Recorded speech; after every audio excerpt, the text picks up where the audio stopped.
Okay. I should be live. Hold up. Okay.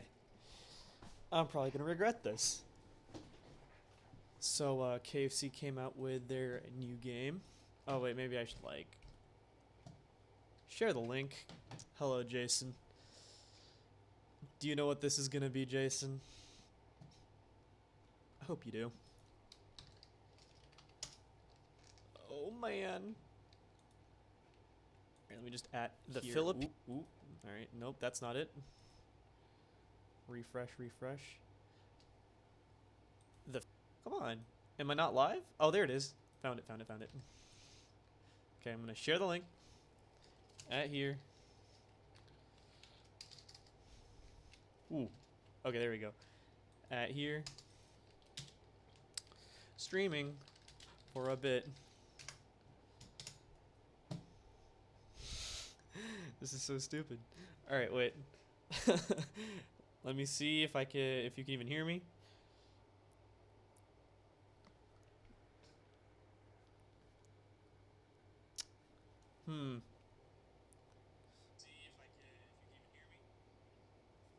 Yes, the thumbnail is everything.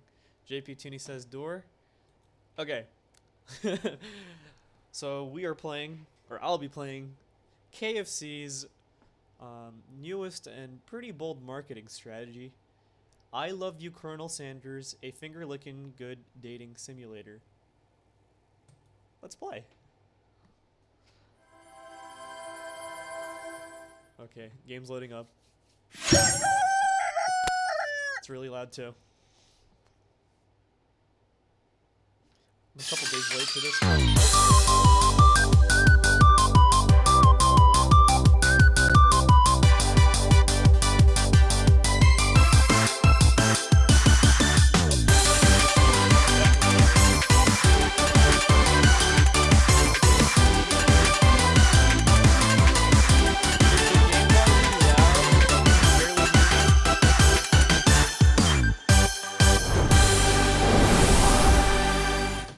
Oh man, hold up, bitrate's really low. I'm a little laggy, right?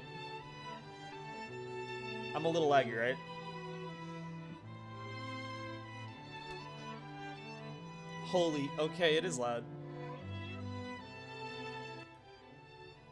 Alright. Settings. Master volume. Half that. I'm like laggy too, right? Okay, so I'm gonna try to fix my face cam so that it's not laggy. And yeah, I'm gonna try this game out.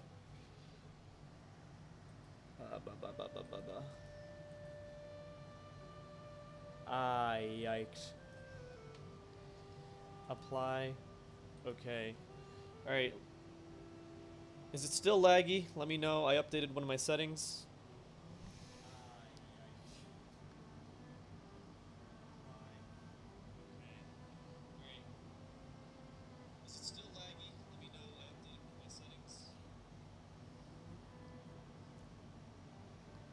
Okay.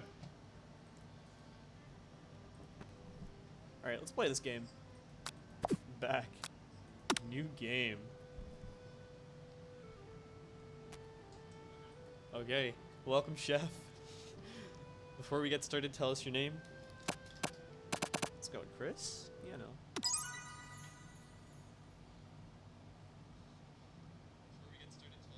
Wow. Okay. You can barely even see my face at this point. I'm gonna restart the stream. Alright. We should be back. Here, hold up.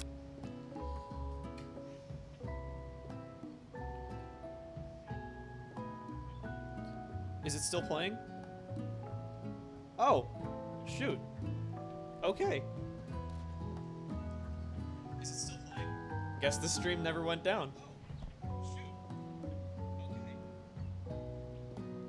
Okay, I'm gonna have to probably move my face cam because I'm basically blocking out the text. I think this will be an alright spot. Okay.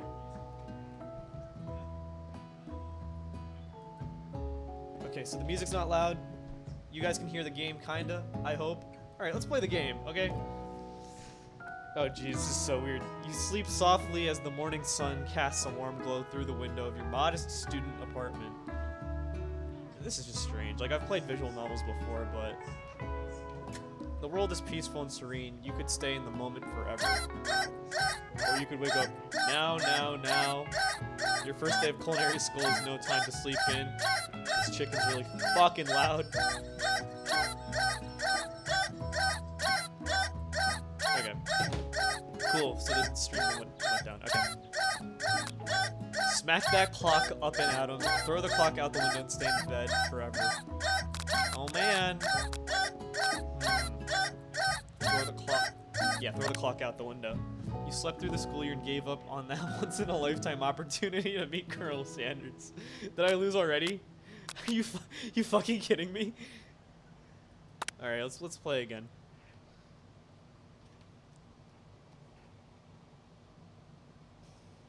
Turn the game down or your voice up. Okay, all right, you got it. I have not played Doki Doki, but I've heard interesting things about it. All right, so I turned it down a bit. Let me know if it's still too loud. Okay, let's just get through it. Get to the next choice.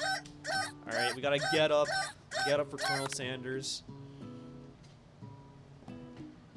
Lying in bed, you stare at the ceiling, thinking about everything that awaits you at the prestigious University of Cooking School, Academy for Learning. Your mind begins to wander. Who will be there? What will you cook? What should you wear? Time begins to fly by and you find your imagination getting away from you. You'll need to take this seriously. You allow yourself to daydream a bit, thinking about the future. I'm gonna be pissed if I get a game over again, if I just daydream a bit. It's here, finally, your first day of culinary school. So many dishes to prepare, so many students to meet. Your mind is swimming with possibilities when you realize you're running late. You grab a biscuit and burst out of the door in a hurry. Delicious. Just what you needed to wake up those taste buds. Chris, if you name your character every winner of Survivor from the first 20 seasons, you get a hidden immunity biscuit. Not worth it. Yikes, you're in such a hurry, in fact, that you forgot to put any deodorant before running out the door. You're sweating buckets as you rush to arrive on time. Uh-oh. Standing in the quad, you gaze upon the magnificent University of Cooking School Academy for Learning. Here comes your lifelong best friend forever, Miriam. She's the most adorably awkward person you've ever met, and you absolutely love her for it. Okay, quirky girl with the green hair. Good morning, Chris. Are you excited for the first day of the rest of our lives? Actually, because I sure am. Excited, a little nervous. Okay, a lot nervous. What's the... It's just that this morning I made myself breakfast, but, well, when I ate it, I couldn't taste any love in the food. What if I'm no good? What if I fail? I swear I've watched an anime like this before. Classic Miriam. Raised by MasterChef parents, she's always held herself to a very high standard. That's typical fucking anime girl character with some high silver spoon background. Ever since we were little babies playing together and you rescued me from that quicksand box, it's been clear to me that you're the most loving, caring person I ever knew. You're going to do great. So is this like one of the love interests that goes that stands in the way between me and Colonel Sanders? What is that face you're making? 3-day only semesters. I'm afraid of being left behind and never catching up. I'd love a 3-day semester. Sweet girl Miriam has always had a flair for the dramatic. This summer she got us so nervous about her first kiss that she chipped a tooth practicing on a mannequin. Jason, I'm gonna leave so I don't spoil it for myself when I play it unironically. Have fun, Kuya. Alright, Jason. I hope you have fun when you play this. Pep talk your best friend. Change the subject to school gossip. Let's go with some gossip. It's hard to see Miriam like this and frankly quite exhausting. Rather than dwell on her anxiety, you should try to change the subject to something more interesting. All summer you've been hearing rumors about a dreamy, enigmatic mystery student who is enrolled at this school. Yeah, it's a little worrisome. You'll be fine. Now, what about this mystery student we read about on the school message board? Any deeds? What was that? Aha. Oh, get this. I heard his name is Harlan. He's no ordinary student. They say he has powers. He's been from an egg. An egg, like a chicken. Don't be ridiculous. it would line up with some of the other rumors I've heard. Like, I heard he once fought a bear with just a smile. Both think about the student. So handsome that the laws of physics don't dare apply to him. Dreamy. Before you get another word out, you're rudely interrupted when someone smacks your books and custom engraved measuring spoons out of your hands and onto the ground. Hey! It's Ashley, your arch rival. She's totally evil, but you can't help but be filled with jealousy. She can get anything she wants and she knows it. Why? Wait, what is this popcorn button up here? Oh, okay, that's the pause button. Resume. Why she gotta be the arch rival? Hello, Ashley. Is it Ashley or Ashley? What the fuck is on her pants? Her stockings have chicken legs. Oh, I didn't see you there, chicken shins. Oh, leave Chris's shins alone. They are perfectly normal shins. You can't stand Ashley. Even her name is annoying. You know for a fact that it's actually Ashley, but she had to add extra letters to make herself feel better than everyone. If anyone here knows what perfect shins look like, it's us. We're not going to let you or your really weird insults get to us. Across the quad, you see Ashley's best friend, Van Van, the Man-Man, has stopped to look at his own reflection in the mirror. His pants are so tight, you can see him casually working out his glutes while he styles his hair. No lie, they're rockin' glutes. How the fuck did KFC sign off on this? I am Van Van. You rank... Jesus Christ.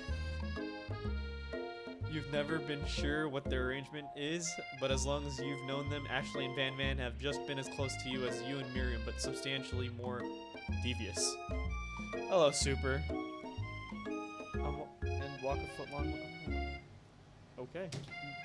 I can't believe that University of School, Cooking School, Academy for Learning would even allow people like you to attend as students.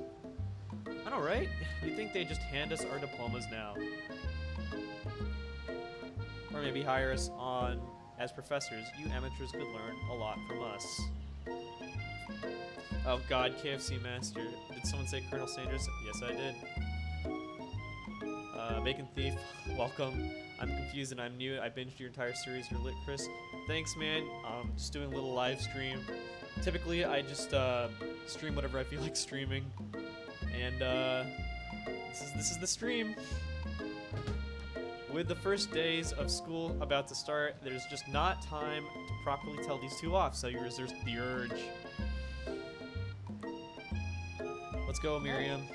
See you later, losers. As you approach the door, you see a goofy-looking kid pushing hard against the window directly next to it. Why? Oopsie. Just make sure. Okay, let me just lower the volume a little bit. Okay, that should be fine. I think it's broken. Easily pull the door. This should do the trick. I love you. I think you mean thank you. My name is Pop. I was named after Pop Pop. He's old. Be a student at the school. He must be one heck of a chef. Also, his name tag clearly says Bob, but I guess he's reading it upside down. Hi, Pop. I'm Chris, so... Are you gonna make me hold the door all day? No. And with that, the young man walks into the building in front of you. When is this gonna get weird? Is it just me or is he kinda cute? I think it's just you. You both shrug your shoulders before falling into the building. When does Colonel Sanders come? Pop is a hunk, 10 out of 10. Interesting, Super. A scruffy-looking pooch takes his place at a podium in front of the class. Adorable. Oh, that's funny. He looks like one of the puppies that my roommates has. Now, quiet down, everyone. Sprinkles. Who is this unreasonably cute pup and why is he in our current culinary class? You must be Sprinkles, head instructor and CEO of UCSAL. Call me Professor Dog. I may be cute and a little fluffy, but I still demand respect. Woof. Wah. A cute dog is our professor. This is the best school ever. I guess only a dog's nose is capable of picking up all the nuances of fine dining. Out of nowhere, what are these blossoms? Wind begins to rush around you as a swirl of cherry blossom petals fill the air inside the classroom. Yo, welcome, Jelson.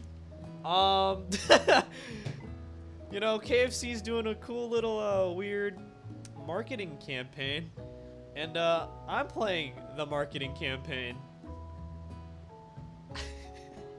I don't know why you had to click on this stream out of all streams to be the first thing you see.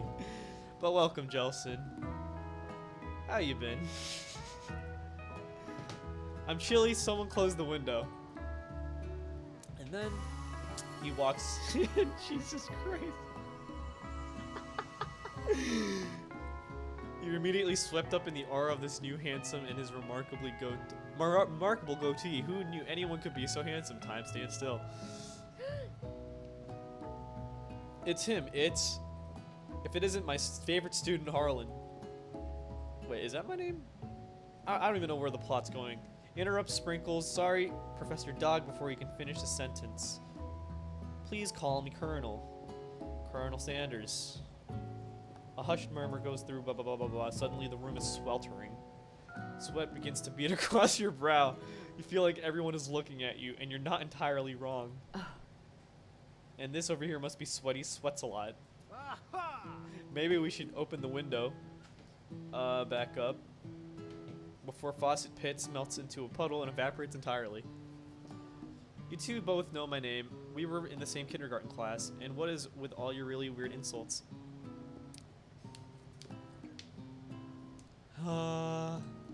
Let's see.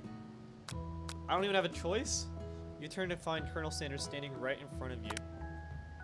Colonel Sanders, beautiful angel that he is, stands before you, smiling gently, his hand outstretched. Boy howdy. Oh, I should do like an American accent or something like stereotypical. Boy howdy. This classroom gets hotter than a Kentucky fryer. This guy looks like Nick Wilson in the back left. Nick Wilson from David vs. Goliath. Please use my handkerchief.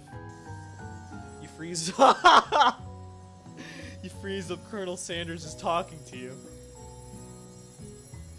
Otter, Daddy Sanders. Get Jerry to voice Colonel. All right. Wait, Colonel Sanders is talking to you. How about how sweaty you look? Fuck. But how sweaty you look? You're completely mortified. This can't be your first interaction. What if he never forgets this moment? How will you respond? Take the fucking handkerchief, of course. You stretch out your hand, and Colonel Sanders places a fine silk handkerchief in it. It's so beautiful you hesitate to press it to your face. But when you do, the feeling is transcendent. It has this natural scent on it. It smells of the most delicious chicken you've ever smelled. Professor Dog steps in to settle the class down and set some ground rules. Welcome to University of Cooking School Academy for Learning, the greatest culinary academy in the world. Birthplace of legends past, present, future. Many challenges await you. There will be tears, blood, adorable tiny food. And when it is all said and done, there will be a battle. You will lift your sporks and compete in the broom cooking arena. This is literally the plot line to Food Wars. Just then, another student enters the classroom and interrupts the professor's arousing speech. Student, hi guys, sorry I'm late, and I hope everyone had a good summer. I really miss quiet. Late to class is bad enough, but interrupt during my monologue. You're on the fast track. Out of here, young man. Are you sure you're even in the right place? Don't you recognize me? This is my third year in this school with you as my teacher. Everyone stares blankly. Does no one remember me? You're expelled if you utter one more word before I finish. Let that be a lesson to you, students, that tardiness is unacceptable. Even Clank made it here on time, rolling halfway across town on his tiny wheels. You turn to see the student Sprinkles is referencing, who appears to be some sort of industrial kitchen appliance. Why? What is this game? The class bursts into laughter. Oh, Clank, you rascal. Sprinkles walks in the classroom as everyone stands in silent obedience. When he gets to you, he lifts his nose into the air and takes a deep sniff. Your diet is lacking. Based on what I'm picking up here, you definitely need a multivitamin. You should be taking better care of yourself. You've never heard a talking dog as a teacher before, but Sprinkles' reputation for being smart but tough is well known. You decide to try and butter him up by giving him a treat from your pocket, but what kind? A beef treat, a rubber ball, or a chicken snack? Guys, help me out here. Which one is the correct answer in a KFC dating simulator?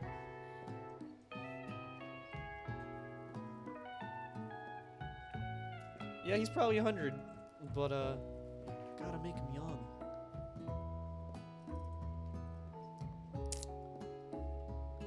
I was either thinking beef or chicken.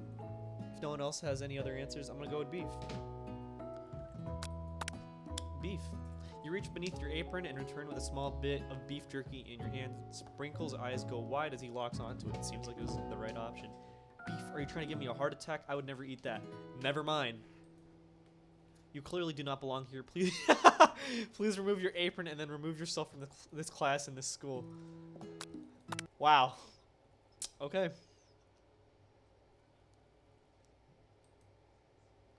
Please tell me, like, I don't have to start from the beginning. I don't have to do that. It's taking a while to load.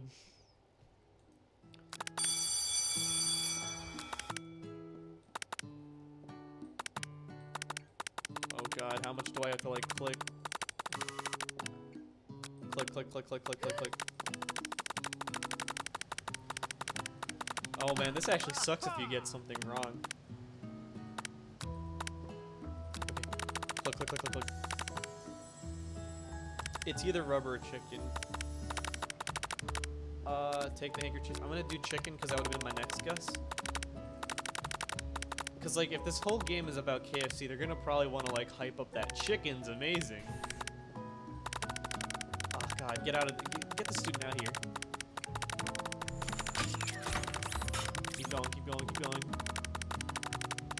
Chicken, chicken. You reach beneath your apron, return with a chicken snack in your hand.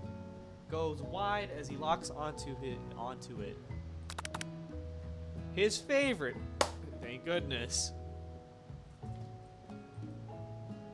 Well, I think there might be some competition for a new star student. The furry professor immediately devours the snack, leaving your hands slick with a coating of warm doggy drool. Other students eyeing you jealousy, but pay no mind to them.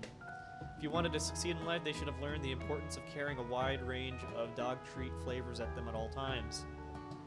Settle down, young chefs. Take your seats and prepare to have your minds open to the amazing possibilities of culinary creation. JP, what the fuck is this? Oh, whoa. As everyone rushes to claim their favorite seats, you're left standing at the front of the room. Only two options remain. Hey, Chris, there's still a seat here. It seems that no one has claimed the seat next to me. If you're interested. What the fuck? Two good options, but which will you choose?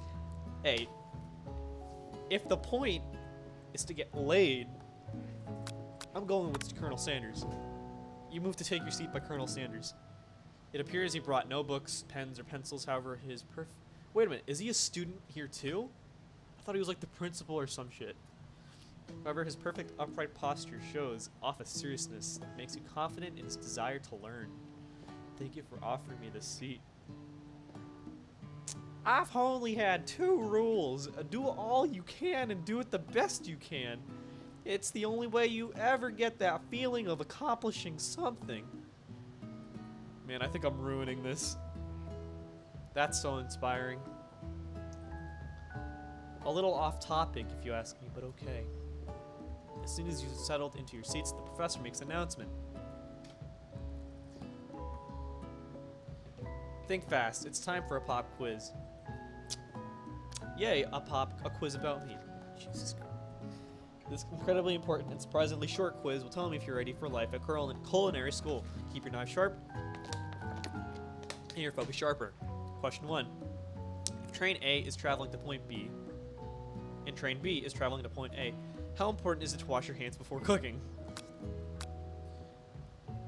Alright, let's just throw shade at Pop. Extremely. Looking at you, Pop. That's right. Forest is to tree as chicken is to feather, night vision goggles, or a slam dunk.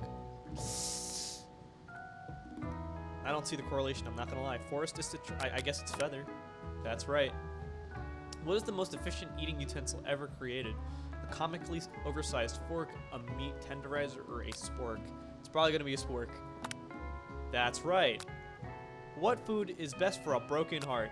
Anything as long as it's prepared with love and not too much salt. Camel meat, a pancake that looks like a silly face. If in doubt, always choose the longest answer on a multiple choice test. That's right. Is Sprinkles a good boy? No, he's a talking dog that teaches at culinary school. He is the best boy, or yes.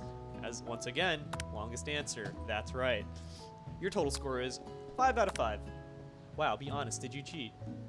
You look up to see that Colonel Sanders has been watching you tally your score. He's impressed. Wow, Colonel Sanders is impressed. I know we just met, but I have to confess. I think you have a beautiful brain. Hot diggity, Chris. You just scored some major Colonel Sanders points with that performance. When did Colonel Sanders have voice cracks? Since now. May I have your attention, students? I have an important announcement to make. Time for lunch. Wow, the cafeteria is as nice as any restaurant you've ever eaten at. It makes sense that a school dedicated to cooking would also be serious about eating. When's the sex scene? I'm wondering that too, JP. I want to see how far KFC can push the boundaries in their marketing campaign. A delicious fragrance wafts through the room and tickles the end of your nose. Your mouth waters. Do you smell that? That must be our lunch. It smells crazy good. Everyone, can I have your attention?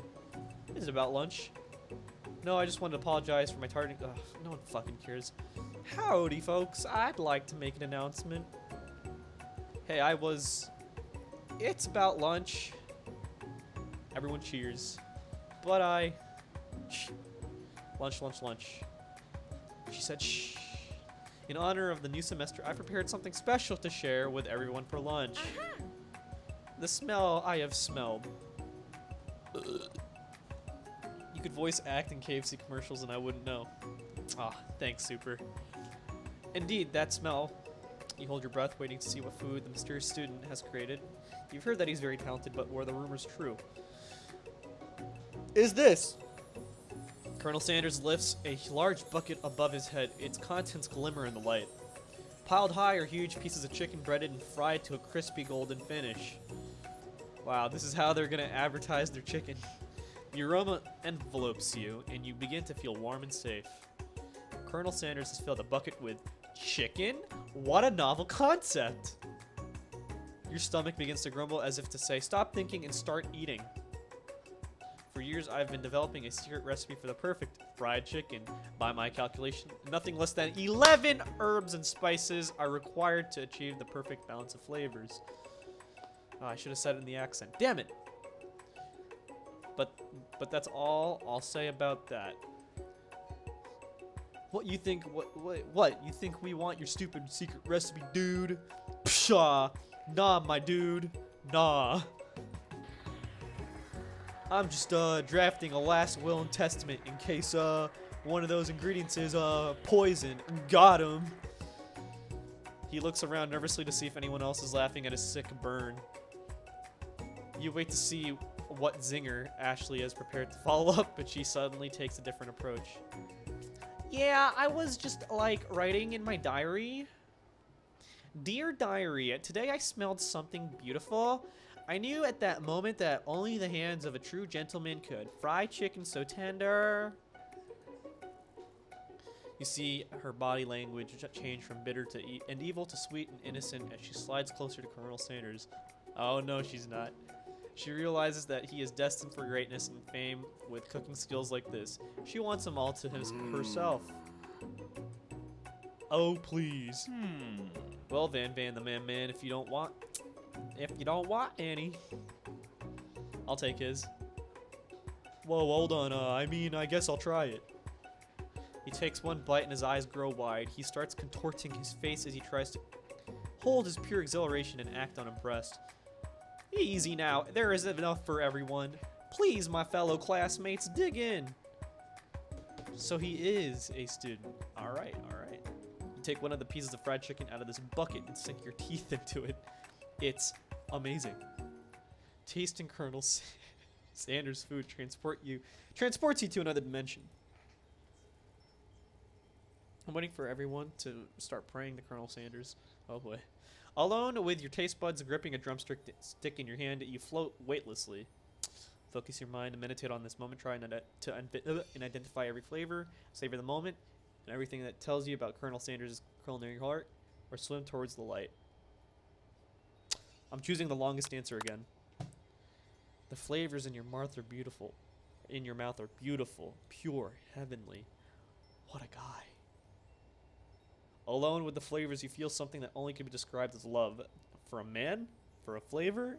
Are they the same? After tasting his food, you try to get some one-on-one time with Colonel Sanders. You approach Colonel Sanders. Colonel Sanders smiles ever so softly as you approach. He stops what he's doing and allows you to break the silence. Colonel, I wondered if I could talk to you for a second. Anything for a fellow chef. What exactly was on that chicken? Ha ha ha! How bold do you come out and ask?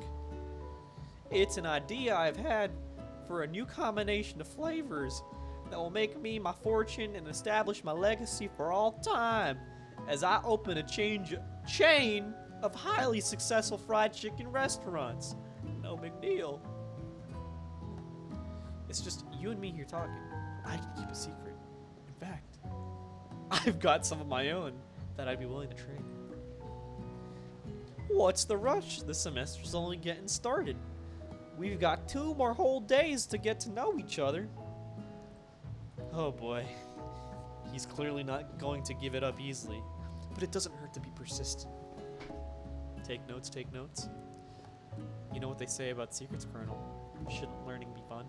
Aw. Aw. You've got moxie, I'll give you that. Colonel Sanders looks both ways to make sure you're truly alone. And then leans in. You can feel his warm breath as he whispers. This should be called Foreshadowing 101. Oh yeah? Just one ingredient, but you can't tell. I use redacted. Oh fuck. Okay, well I don't know what it said. It's something my great-grandmother taught me. Redacted. Wow, you'd never have guessed that. In fact, you're not even sure where you'd get some if you searched. While you're wrapped up in that huge revelation, you notice that Colonel Sanders has disappeared. While everyone else is still in the cafeteria, you decide to look for him. You find Colonel Sanders outside, standing in the quad. Oh, it's you again. Howdy. Sometimes I like to come outside, look at the school buildings. I think about how my story will continue on once I've graduated. Sounds like you have big plans. I dare say, the biggest. I will leave my mark on this world. You can bet on that. All in together for the first time, you figure now is the perfect moment to show your personality to him. Neg him to show your own strength. Wow him with a big idea. To add an additional ingredient to really spice things up. Be modest but thoughtful. Now, my instinct is saying go with the longest one, but what if that's just to throw me off?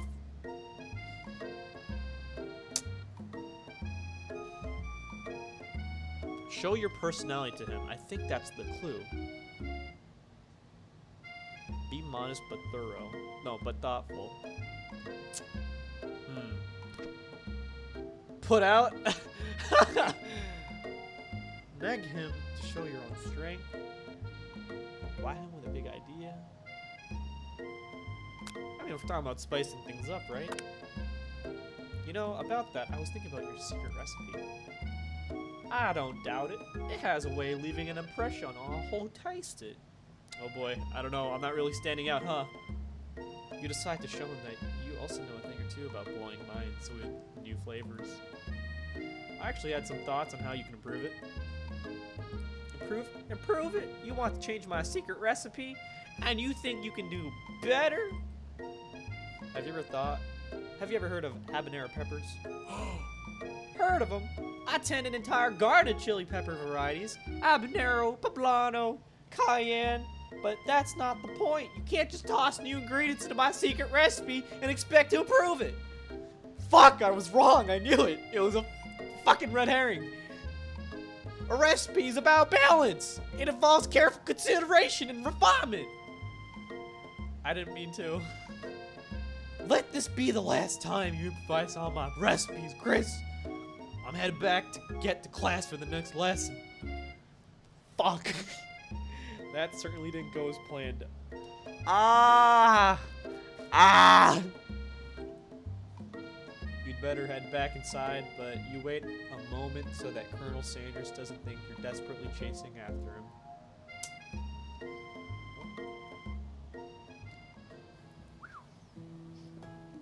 This is literally Food Wars. You step into the master cooking arena where the afternoon lesson will take place. I want to start over now because that means I'm not getting the perfect route.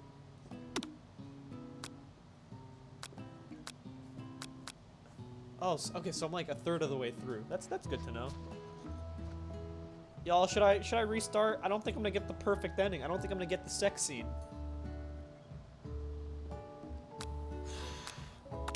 Let's make this quick.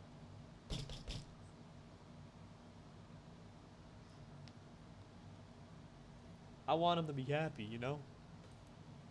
Should have been modest. Oh, I really hope it doesn't. You don't have to play a perfect game, but it's up to you. Ah, shit! Are you for real, Super? Okay, well I'm just gonna. All right, if I don't have to play a perfect game, then we're gonna go with the mistake I initially made. Let him get pissed off. Some visual novels are unrelenting. They're not forgiving sometimes. If you make one mistake, Miriam, look at this place. It's magnificent. Finally, we get to show her stuff. Wait a second. Oh no! We have to show our stuff! What if I totally blow it? You're not gonna blow anything. Except maybe kisses to the crowd of fans you're going to earn with your signature adorable tiny food creations. Welcome students to the cooking arena. For today's lesson, we'll be cooking with partners. Hurry up and pair off. Naturally, Miriam looks over at you, but unable to control yourself, you pounce on Colonel Sanders. Hey Colonel, would you like to tackle this lesson as a team? A team of two, that is, me and you, if that wasn't clear. Am I just gonna screw over this chick the entire game? Wanna be my partner? Aw. Aw. Sure, Chris. I'll prepare our station. Without you as a partner, Miriam is left standing all alone. Two different students quickly take notice. Hello, new partner. Beep boop is... Oh my, two potential partners? I'm so sorry, gentlemen, but I don't know who to choose. It looks like you'll have to pick for her. Friend duties can be a little awkward, but that's the price you pay for not being alone forever. Who do you want to ask to be Miriam's partner? Personally, I don't really like the Pop kid, so let's go with the robot. Sorry, Pop, but I think Miriam will be partnering with Clank today. It's okay, I already ate. This gets fucking weird. It's not entirely clear if Pop has any idea of what the point of school even is at this juncture. Clank is clearly excited to have some attention. He heats up and begins to roll back and forth. Warp, warp, warp. Hold on there, fella. We don't even know the assignment yet. Technically, Clank might not even have a face, but there's something charming and earnest about him. Bzz. Tissue? I hardly know you. Ah-ha-ha! Clank judders, and a panel shakes loose. You get the impression that this is a sign of affection. Looks like you two will be fine. Now it's time to focus on your own cooking classwork. Alright, for you two, for today's lesson, we're going to keep it simple. Pick a basic dish and divide up the steps. No chef is an island. It takes 2 flints to make a fire. You get the idea. I've watched Survivor. You only need 1 flint. Maybe Pop represents Popeyes or something. Now that's quite a metaphor.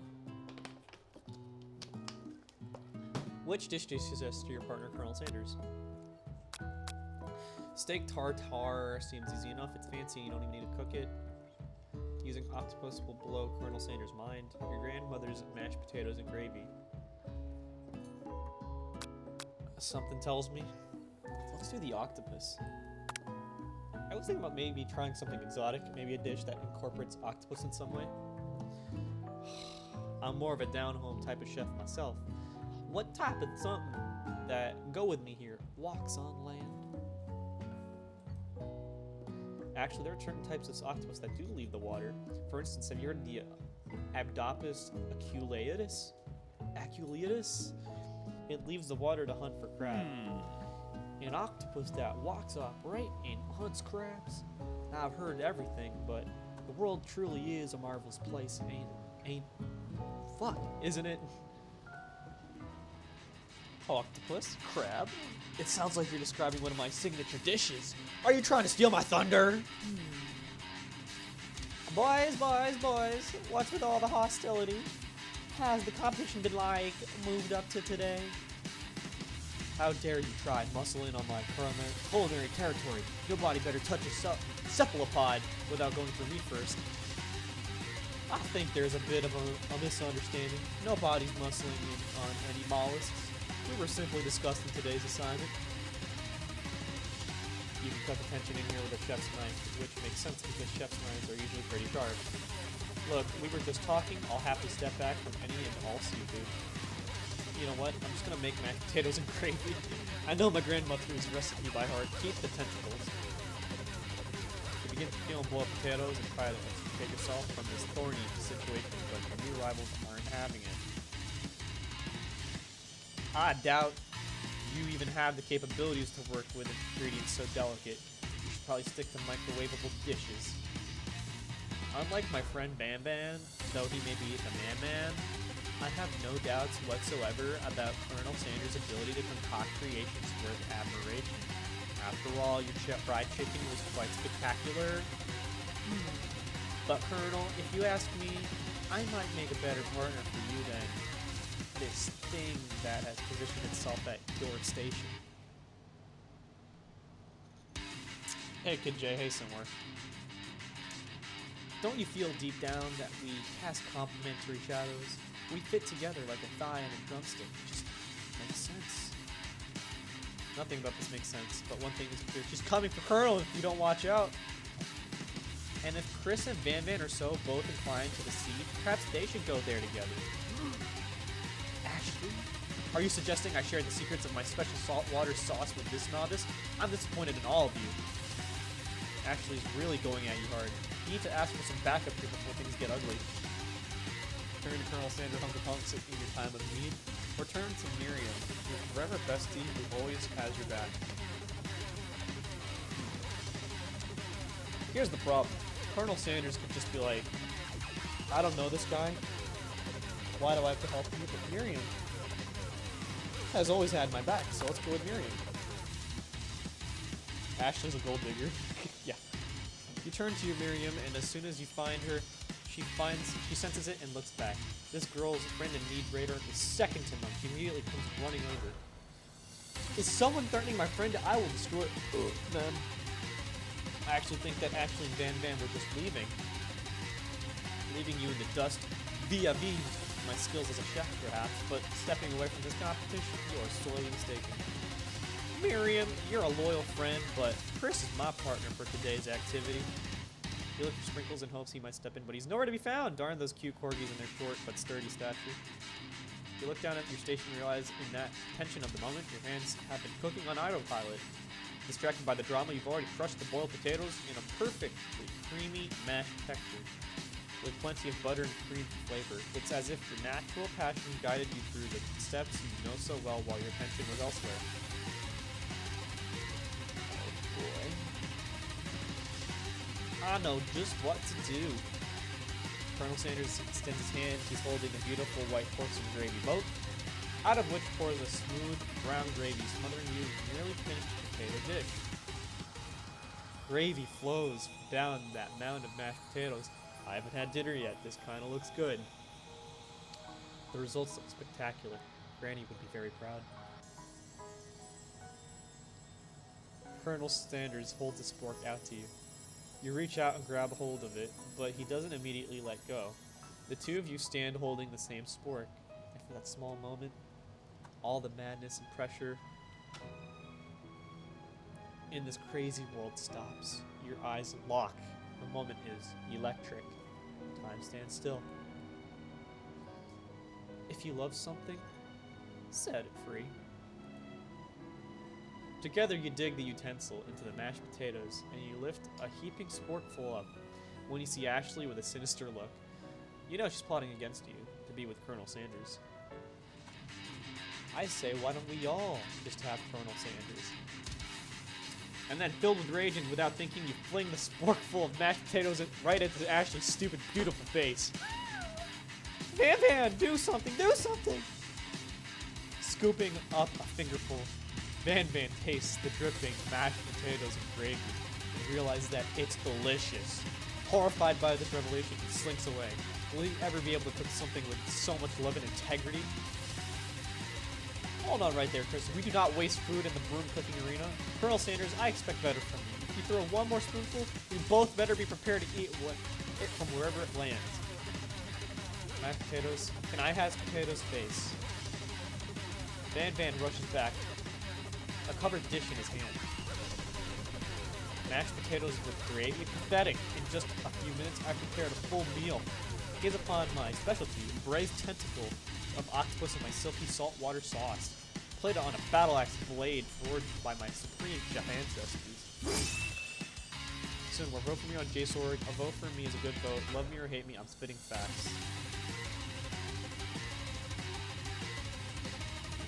What else did you say? Someone punched a hole in my door. You've ignored me for too long.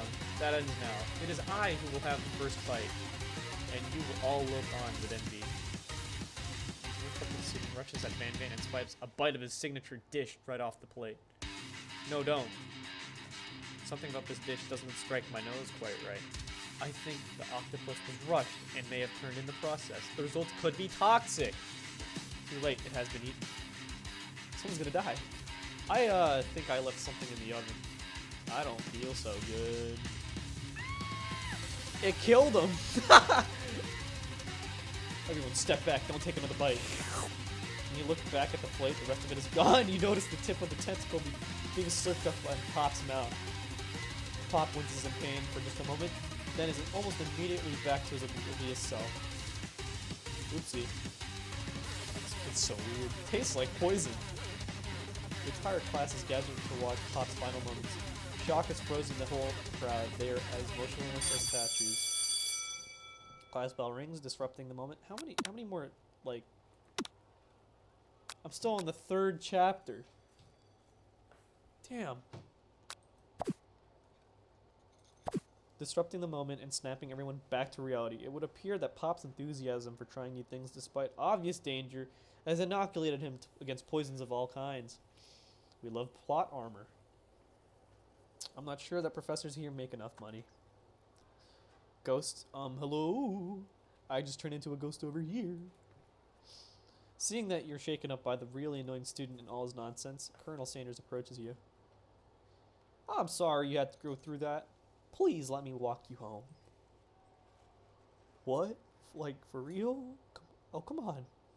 You follow Colonel Sanders out of the room. At night, the school building has taken on another vibe entirely. It's dark and more than a little spooky. Colonel Sanders stands in the quad's neon glow and speaks softly. Wait. Okay. Those mashed potatoes you made in class today. Before you go on, I want you to know they're not a great representation of my skills. I didn't even realize I was making them. They were amazing. Tasting them, it reminded me why I became so passionate about food to begin with. Colonel Sanders is getting choked up. Cooking is obviously important to him in a way that you find inspiring. Now might be the perfect time to tell him you're developing feelings for him. Colonel Sanders. Yes, Chris? There's something I need to tell you. Oh, fuck. Hold it right there. There's something I need to tell you first. Oh, jeez. You see, when I was just a boy, I had a dream that one day I would be the greatest chef the world has ever seen. And every day since, I've been working toward that dream. Day and night, never stopping, never resting. Also lifting a lot of weights. Like, so many weights. We should follow our dreams with all of our hearts, that our souls may grant them like wishes floating on a shooting star. Ugh. This is getting Nashville hot. I like that, Waka. Hey, no, you... Shut up, I'm the one here to say inspirational stuff and be the star of the story. Are we forgetting that your cooking literally killed a guy? You can't prove that. I also saw you kill that guy. What was his name? Somewhere in the distance you hear a long, sad sigh. Of Forget him. We're talking about me. Me. I'm the hero. The Sport Monster is here to fight a hero. I think I left the fridge door open. Later, nerds. We will not let harm come to another student, except for that ghost kid. I kind of dropped the ball on that. Be afraid of me. Because I'm a monster, see? Is he rhyming on purpose, or is that just a coincidence? Before you can discuss syntax any further, it's a turn-based fight sequence. What will you do? Attack. You decide to go on the attack. Which attack will you use? Hook with love. Does 1 damage. It just got real. That attack really upset Sport Monster. Sport Monster does not attack. They spit hot gravy on you. You take 1 damage. Just go attack. It worked last time, right? Hook with love. Hook with love does 1 damage. Sport Monster won't forget this. What is this, Telltale's Walking Dead reference? Sport Monster is really feeling threatened by your attack. Focus their mashed mind and draws in energy from Mother Earth itself. They grow larger and more intimidating. How will you respond? Defend! You decide to defend! Which defense will you use? Trepidation. You hold your hands, you hold your head between your hands and mutter, this is not happening, this is not happening.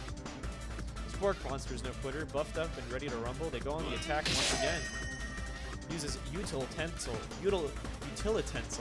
Tensile? You take 2 damage from the attack.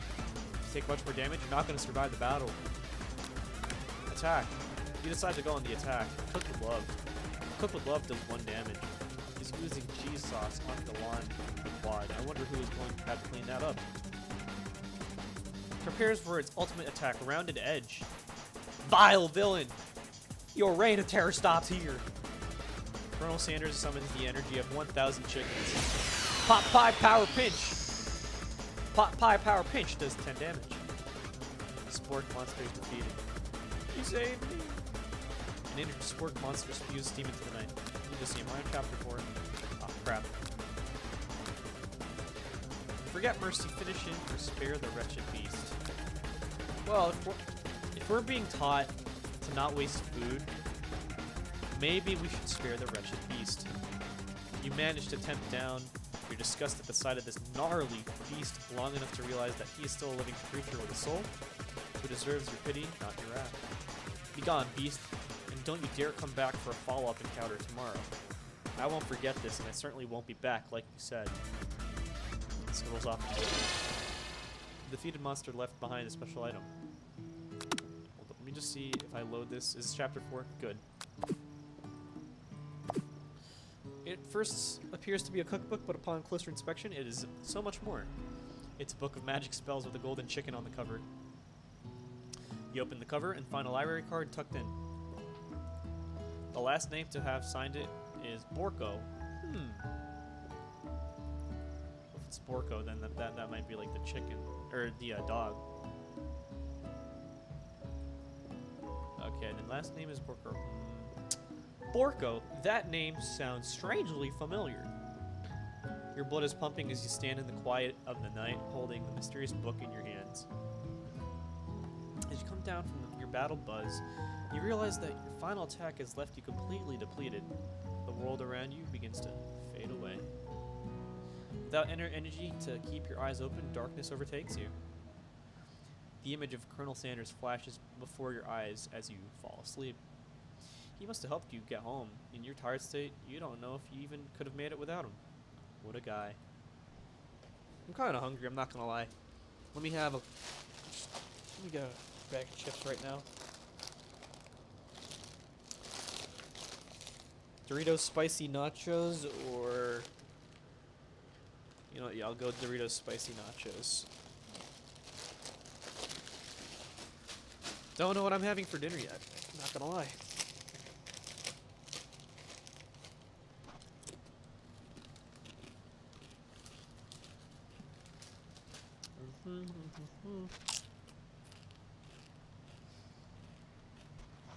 Good night, my colonel.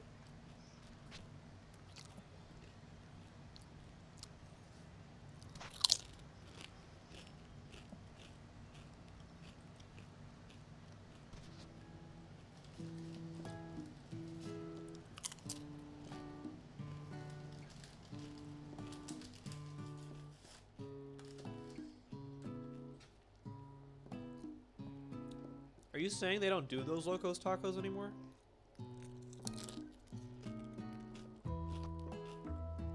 That better be a meme, JP.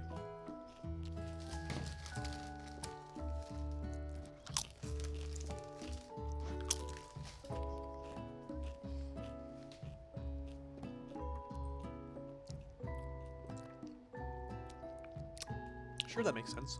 We'll go with that. Meet up with your bestie in front of the school.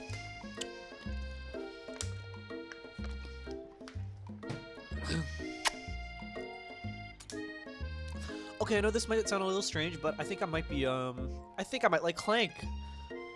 I figured whoever I chose, she was gonna end up, like, being with. She's gonna be with a robot. Like him? Like? I know it sounds like it's moving too fast, but there's something about him. I like him. Like him. We got to talking after class, and he's actually a totally sweet guy.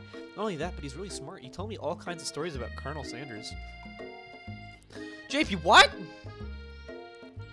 I thought that was gonna be like a staple forever. What the frick? Those are the tacos I get.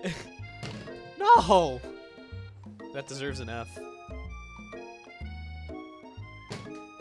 Might as well just finish my Doritos in sadness.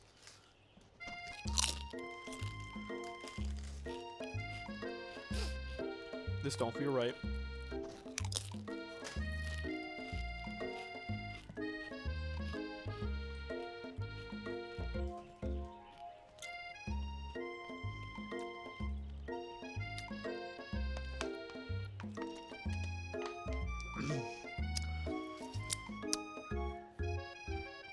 Either way, maybe it's best if you took it slow with this new boy, like I am with Colonel Sanders. Oh, frick. Double decker. I don't know what that one is, but sounds like a mistake. It just seems like they're removing the entire menu. What? You and Colonel Sanders, the coolest guy in school? The most famous student to ever attend University of Cooking School Academy for Learning? You're a thing now? We definitely connected yesterday. Ah ha ha ha, sure you did, you're great. Why wouldn't he be into you, I guess? Laughing at the implication that you and Colonel Sanders might be a thing is definitely not cool. You are great. You have an idea about how to prove that your love is real. Well, if he's not into me, why did he tell me one of his secret ingredients? Your bestie's eyes light up. A secret ingredient? Yeah, I just said that. A secret ingredient. Is there a dramatic echo in here? Miriam checks to make sure you're alone before continuing. So this summer, while I was on vacation with my family, a lovely man approached me in the botanical garden where I was wandering. This can't be good. He told me all about his passion for spices, secret spices. The man even gave me some to show me what he meant. He said it was a powder created from super duper rare dried flower petals, and that if I did him a big favor, I could have some of my own. Please, Miriam, don't tell me. So I filled my suitcase with him and brought them home. He was so nice. He even met me at the gate when I arrived. Later, when I cooked with him, a very strange feeling came over me, and the flavor was unlike anything I'd ever tasted. I think you're being very liberal with the meaning of spices here.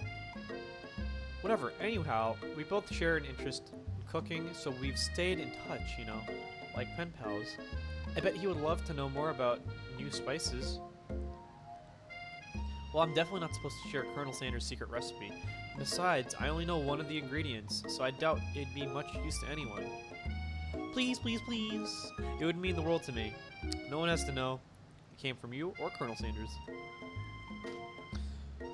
Let's see, so JP, the one with a hard taco surrounded by refried beans and a soft taco. I don't think I've had that, but I've had the, what is it called? I don't know. It was just like a huge, like, soft, like, tortilla wrapped around the hard taco. And it was just like a regular taco inside, but I hope that one's not gone. Should you protect the secret? Or share it with your bestie? Tell her the ingredient Colonel Sanders told you, make up a fake ingredient. Hey, it's about Colonel Sanders, not you, so I'm gonna make up a fake ingredient. You quickly may think of a fake ingredient name. I don't know. How about it was Eye of Newts? I know, sounds like some kind of witch's poison, but what can you do? Jelson, you're still here? So when are you gonna clap Colonel Sanders' cheeks? You know, I'm hoping by chapter 8. We're only halfway there, but I hope by like chapter 8 or 9, we clap some Sanders' cheeks. Like Bernie Sanders. Jelson, we gotta like figure out when we're whatchamacallit. We gotta meet up. Miriam, I have Newt. Wow. Her eyes light up, imagining such a thing, and you figure that you've satisfied her curiosity and she'll move on. Lol, I just came back. I was doing some stuff, but I came back now, and I'm ready to suffer. Hey, welcome to the party, Jelson. Her eyes light up, imagining such a thing, and you figure that you've satisfied her in curiosity. She'll move on. Wait, so you did you not know about this, Jelson? Because, like, it was like a big thing, apparently, and it's being recommended on Steam for the most part. However, she immediately turns around and does some thumb typing on her phone that you can't quite see. That's probably not good. Before you can ask her to confirm that she was definitely not texting secrets to other people, you're interrupted. A wind rushes in, cherry blossoms, petals fill the air. Alright. It's Colonel Sanders, he's arriving at the school. Stand back and admires that majestic glory or run to him. So it's either you be subtle, or we go for it. No shame? No shame? No shame. You decide that the best way to show Miriam how serious you are and Colonel Sanders would be to run to him. Surely he'll sweep you up onto the back of a stallion and you'll ride away together. That'll show her good. Oh, Colonel, my Colonel! However, your sudden movements surprise the horse and it rears up, kicking you directly in the face. Yeah, I kind of deserve that. The force of the blow completely knocks you out cold. In the darkness, you see a vision. Ooh, Chris, I am here to deliver you a message. Not this guy. It is important that you remember this, exactly as I say it. If you forget, the world could end, so you know it's serious. I have been trapped in a realm beyond, but a great prophecy relies on my return. Only you can save me. All you need to do is repeat my name 3 times. I don't know what your name is, and that name is... But before he can continue, you suddenly awake. I feel like I heard about this, but this is the first time seeing actual gameplay. It came out, I think, like on Tuesday, but like I was studying for exams for the most part, so today's like the first time I've like had time to look up this, whatever this is. It was a quick download though. It only took like max 5 minutes. JP, bro, if you get kicked by a horse, you'll die. I believe it. Ghost, aw jeez. You awake to find Colonel Sanders tending to you. He roused you back to life with a satchel of secret spices. Or is that just his natural seasoned musk? Jeez. Why? Compliment the craftsmanship of his horse's shoes or lean in for a kiss. Again, be subtle or no shame. Well, if no shame got us kicked in the face, I think we should probably be a little subtle. Fuck, you wanted me to lean in for the kiss? Shit. Maybe he shouldn't be riding a horse to school, and maybe you shouldn't be running up to animals you don't know. It's hard to say who's in the wrong here. But one thing is sure, the Colonel Sanders is pretty dreamy. Ah. Fuck.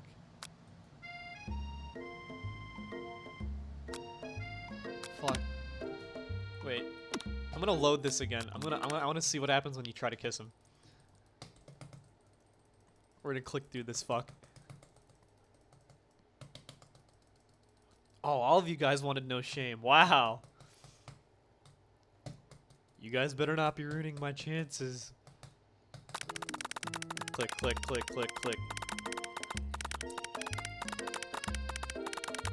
I wish there was like an auto forward to the next choice option. Come on. Alright, you're not getting the Colonel's secrets. Make up a fake ingredient. Alright. Oh, there he is. Run to him. Okay. Yeah, watch the story end when I do no shame. Lean in for a kiss. Whoa, whoa, whoa. You've known him for a day. Are you really sure? I guess you must be. You put your arms around Colonel Sanders' neck and pull him in for a kiss. Is this sexual assault? But he turns his face and you awkwardly kiss his ear. You can feel him shudder. Too soon, you clearly mistook his compassion for love. Your soul crawls inside of itself and you instantly die of embarrassment. You actually die! I was right! Fuck! You just die of embarrassment. Just no point anymore.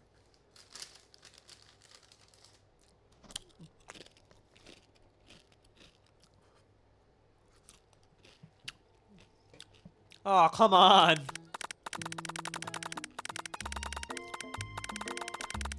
Guys, it doesn't work like that. Come on, come on. Secret ingredient, give her a fake ingredient. I don't want to talk to you.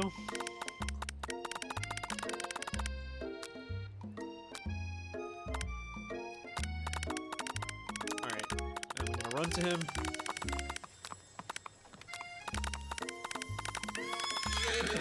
No, not gonna lie, Jelson, like, I was coming home from the gym and then I passed by a KFC, I'm like, maybe I should have got, like, a chicken sandwich just to play this game with some KFC. Alright, compliment the craftsmanship on his shoes, horse's shoes. Maybe he shouldn't be riding a horse to school, and maybe you shouldn't be running up to animals you don't know. It's hard to say who's in the wrong here, but one thing's for sure. Colonel Sanders is pretty dreamy. That horse has beautiful shoes. I could really feel how smooth and sturdy they were when they were pressing into my face. That's nice to hear. No one truly appreciates good craftsmanship anymore. And with that, Colonel Sanders disappears into the school, leaving you and Miriam to follow. Man, that sucks. When you enter the classroom, you can see your two rivals, Ashley and Van Van, are doing something bad. By the way, they're hiding. You know it must be really bad. Like counterfeiting recipes bad, experimenting with restricted ingredients bad, summoning a demon bad? You try to get a peek over Van Van's hulking shoulder, but he sees you coming. Whoa there, little one. I'm not sure you're ready to handle this. Why don't you, like, make like a bee and make your own, mind your own wax, honey? Act like you're not interested in them, but really try and get a closer look. Yes. You sit near the rivals, but leave your back turned to them. You even hear Van Van mutter something that sounds like a magic spell. However, he noticed you eavesdropping. You try and cover your tracks and improvise an excuse. Ahem, it's time for class, and you're distracting the rest of us who want to learn. Oh god. Wait, no! It's just Otto doing it. I didn't want this. Ah, crap. No, no, I wanted to read the story. What the f— Why? Hold up. It's just going on its own. No, I want to read the story. What? Alright, wait. Hopefully it doesn't do that, because I just want to see what's up.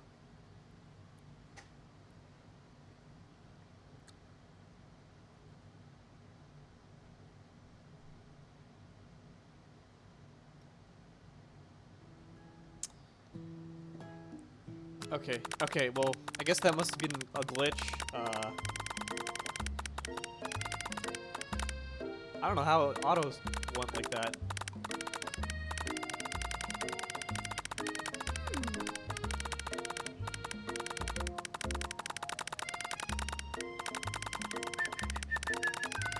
Man, I really wish there was an auto, like, go to the next choice.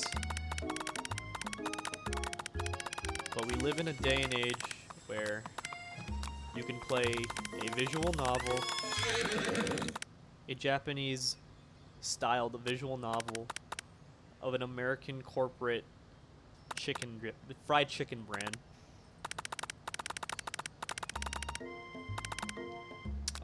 Don't lean in for the kiss. and then we head to class. Alright, ignore them. Act like you're not interested in them. Alright. Alright, I think we're here. It's time for class. You're distracting us. Now have you upset them? Oh, you're the Emperor of Cooking, are you? You make the rules? I'm not sure you know what a good meal is if it ain't you. Being the best chef in the world takes more than just culinary skills. It takes creativity. It takes panache. And it doesn't hurt to use a little evil. You finally get a look at what they were hiding, and you instantly recognize it. It's a book just like the one you found after your encounter with the spork monster. Okay. That's the same book I found last night in the quad. Why would you say that out loud? Ashley immediately elbows Van, who hides the book behind his back. I don't know what you're talking about. That book is a family heirloom, and its contents are secret. You notice that they just haven't been studying the book. They've got Pop pinned to the wall, and they're tossing potato skins at him as he tries to catch them in his mouth. We're playing, hee hee hee. Before you can dig any deeper, you're interrupted by the arrival of more students. It's almost time for class. I did watch the Survivor premiere, Walker. JP, you should have Tim review your recipes. Clank, beep beep. Clank must be running late. He's in such a hurry that he rolls right over Van's meaty foot. Ugh. Hey, watch it, you bucket of bolts. You watch how you talk to him. He didn't do anything. Boost womp. Who do you think you're talking to? I've never heard such language, not even from a stand mixer. Womp womp. No, your mother was a stand mixer. Warpist. Attack Clank, but Clank shocks Van, sending him flying across the room. Protect me, Colonel Sanders. These crazed men are about to come to blows. I think it must be over me, but I'm not interested in either of them. Jeez. Ashley's tone has completely changed in an instant. She bats her eyelashes at Colonel Sanders. Surely he must know this is a ruse, right? Gentlemen, get a hold of yourselves. Save it for the arena at least. Or don't. Honestly, what do I care? I've got a lofty career aspirations to focus on. Maybe I can help you with your business plan. Just then, Sprinkles arrives to signal the the start of the day. Students, please take your seats. I apologize for my late arrival. I spent the morning chasing a car all around town, and my tiny legs are very, very tired. But I'm here now, and I hope you're ready to learn. Rub his furry dog belly. He loves it. Sprinkle stops in his tracks and sniffs the air around you. Something has him in a trance. It's the scent left on you from Colonel Sanders.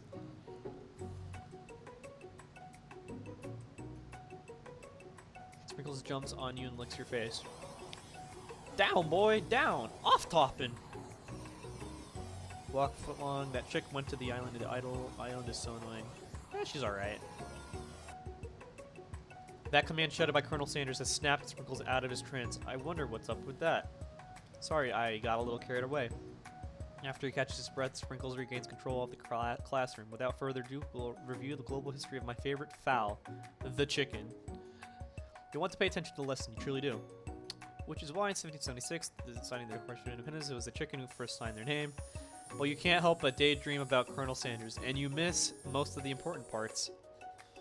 When you come to, Sprinkles is holding a tray of food in front of you. Well, Chris? Naturally, this appears to be a sample platter. Which item do you want to sample? A glass of water, a shimmering pepper, or a dog biscuit? Well, these two don't really seem good. But if I get a glass of water, it just looks weird. So we'll go with the pepper. Sparkles, eye-catching, you eat it right away. However, your body is not prepared for the heat. Yep. The pepper has triggered an intense spice hallucination. It feels like forever as you trip through the universe. My friend, ooh. This guy again. I'm here to give you an important message, ooh. You must avenge my death and fulfill your destiny. All you must do is... Cough, cough. I was saying to fulfill your destiny, all you must do is... Sorry, I think I still got some spice stuck in my throat. It's fine, I'll work through. Jeez. To fulfill. Cough. The prophecy. Cough, cough. You must. Feel yourself begin to regain consciousness, of course. Aw, man. You come to and find everyone is staring at you. That pepper was the last of its kind on Earth, and now it's gone forever. Oops.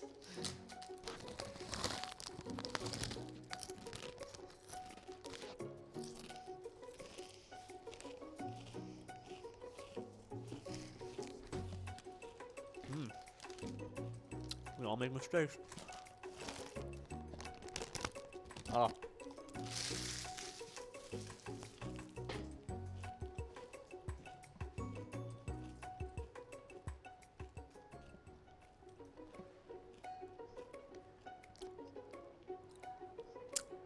Today's lunch will be prepared via time competitive cook-off. Demand that they stop wasting everyone's time or step up and tell them, you're on. A bit of lunchtime competition, eh? Count me in. I have to wipe the tables with you fools before I set my lunch down on it. Then so be it. I'm not the fool, you're the fool. Good one, Van Van. I like your gumption, Chris. I'll be watching your performance. Just as things reach boiling point, Sprinkle steps in. Surely he'll put a stop to this madness. Now, students, please settle down. This is a lunchroom and not a sports ring court. Finally, a little sense. You breathe a sigh of relief. At least not until we turn on the timer. Then a huge light blasts in your face, flashing the words, timer ready. That's what I'm talking about. Aru. I stand corrected. The hard way builds solidly a foundation of confidence that cannot be swept away. And that's an original quote by me, in case anyone was wondering. I hope its message lifts you to victory.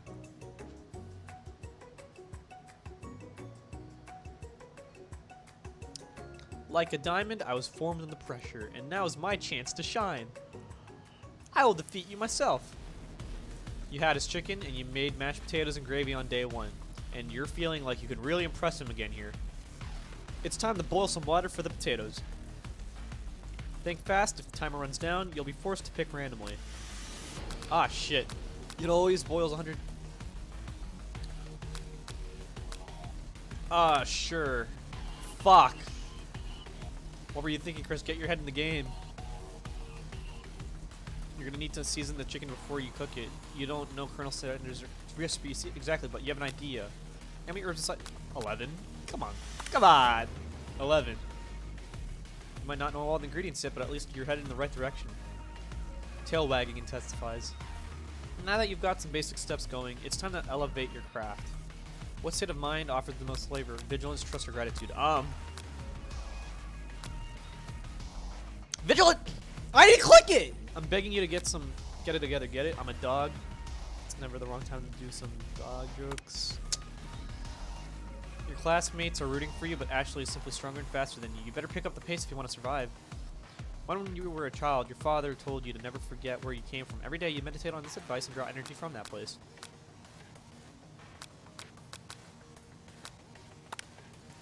Ah, fuck! That timer's really fast. Oh, great. Game over. Okay. We'll try that again. It said 2 on the timer, and it said you were out of time on one of those questions, so I don't know if that's on purpose, but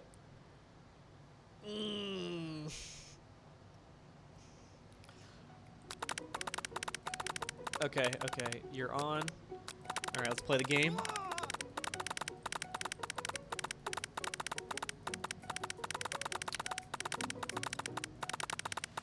Alright, so it's either 100 Celsius or 100 Fahrenheit. Something tells me it's gonna be Celsius.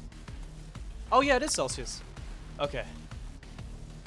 But how would you have gotten into the school without knowing that? Winner gets to rub my furry belly. Let that enticing offer motivate you. Season the chicken. 11. Herbs and spices. Tail wagging intensifies. State of mind, vigilance or gratitude? Vigilance. That's wrong. Crap. Okay. I'm begging you to get it together. Okay. Next question. Only one wrong. Okay. Okay, so I think if it's a small town where big dreams are born, that's like every anime start. This is your shot, and you're not going to miss it.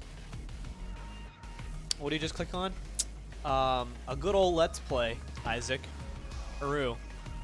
You try to shut out the noise of the arena and focus on your cooking. What is the sound of success? Silence, sizzling, or silence? Okay, cool. When they taste your cooking, they will be so taken with it that they'll be unable to speak. You notice Colonel Sanders out of the corner of your eye. I believe in you, Chris. He's actually cheering you on. Which would be awesome, except knowing he's watching you makes you totally forget what you're doing. Now all you can think about is Colonel Sanders. Fucking what?! You are stranded on a desert island with only one dessert cookbook. Which do you take? What a hunk. Oh, great. Now I'm just like straight up like distracted. I know, right? You know what? Shouldn't you be focused on the challenge you're falling behind? Ah, fuck. I don't care. What does that have to do with crafting, spectacular checking, correcting, definitely, blah, blah, blah. You're really struggling to keep up. At the next station over, Ashley is already plating elements of her dish. It's colorful and complex. To make up time, you toss your biscuit dough into a stand mixer. As you do, the crowd gasps.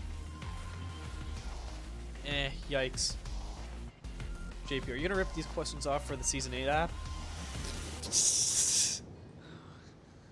Clank. I know you love nothing more than seeing a fellow appliance utilized in a kitchen battle, but sometimes that means sacrificing the first touch. But Chris does, and a good chef needs to be touching the dough to know when it's properly mixed. There is an easy way and a hard way. You don't get far by going the easy way. Immediately shove your hand into the mixer to rescue your dough before it's overmixed. Did I really stick my hand into a mixer? But you're not fast enough and your hand gets stuck. It's immediately crushed by the quickly spinning beaters. There's no way you'll be able to use that hand for the rest of the match. Colonel Sanders shakes his head in shame. What you often find is that the easy way can turn out much, much more difficult. Everyone stop what you're doing right now. This battle's over. It can't be. I was so close to finishing my dish. Sweetheart, look at your hand. You can't simply go on.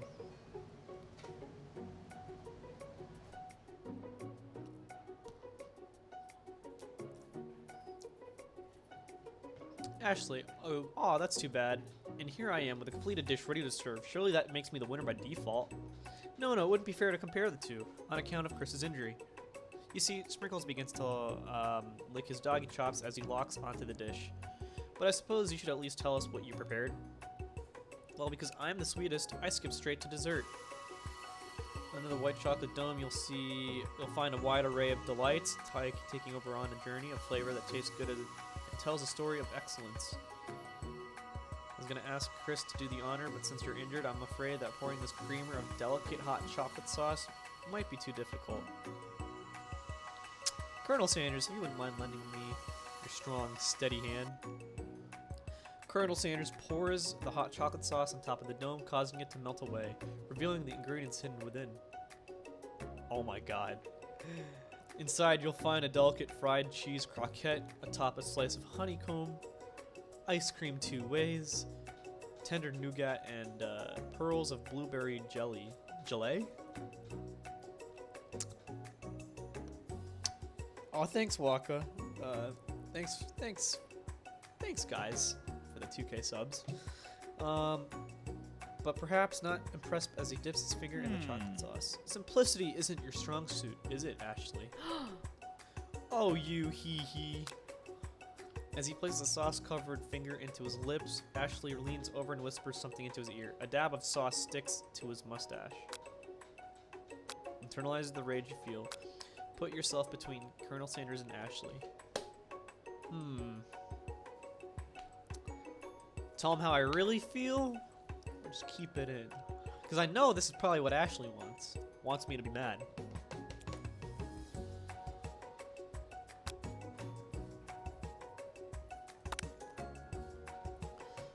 Your rage burns so intensely within your eyes that they burst into flames. The flames cause your eyebrows to catch fire and turn into ash, and they fall off your face, which means people will have a hard time understanding your emotion for the rest of the semester, perhaps forever. Embarrassed and ashamed by your poor performance, not to mention your crispy fried brow, you run for the quad to be alone. Huh.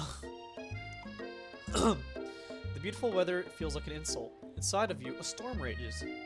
It's Colonel Sanders. He's probably here to tell you that he and Ashley are in love and have decided to get married. And he won't even ask you to cater to his wedding because you're a terrible chef and an awful person. You try to hide from him, but he approaches you directly. Let's see, what chapter are we on? Oh shit, we're on chapter 7. We're making moves.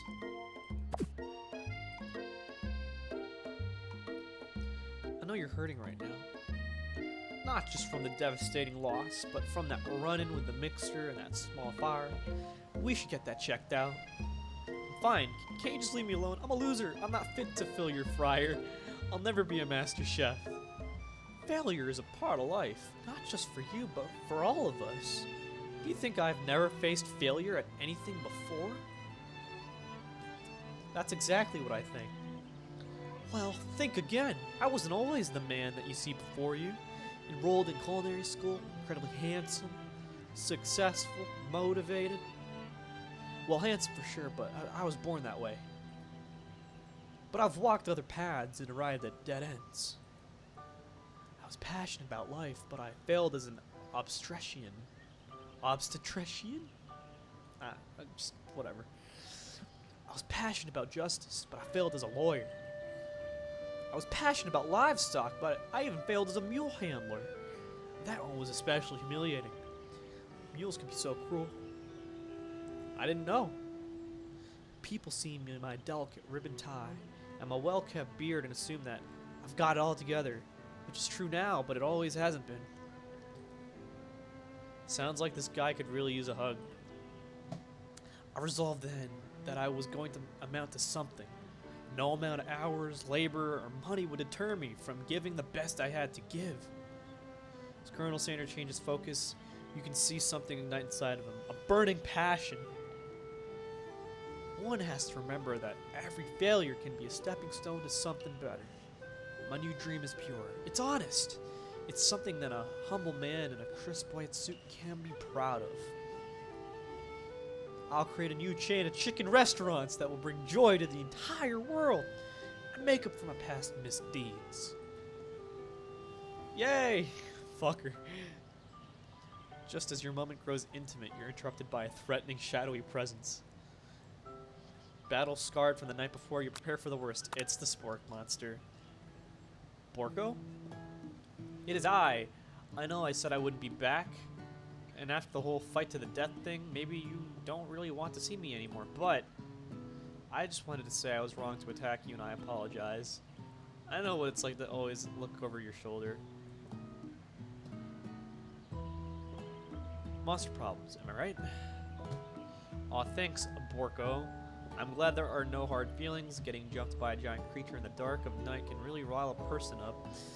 I also want to apologize for the way I switched right into attack mode. JP, oh damn, they cut out the part where CS admits to committing numerous war crimes in Vietnam. Huh? Oh, Colonel Sanders. I'm literally crying chicken grease right now. That's sweet. I don't believe it. You were human once? Well, no. I was a golden retriever, but I was still a student. Until one day, some mean kids with a magic spellbook cast a dark enchantment on me, and I was forever transformed. A magic spellbook? Precisely. I'd procured a copy of it for myself, but somewhere along the way, I've lost it.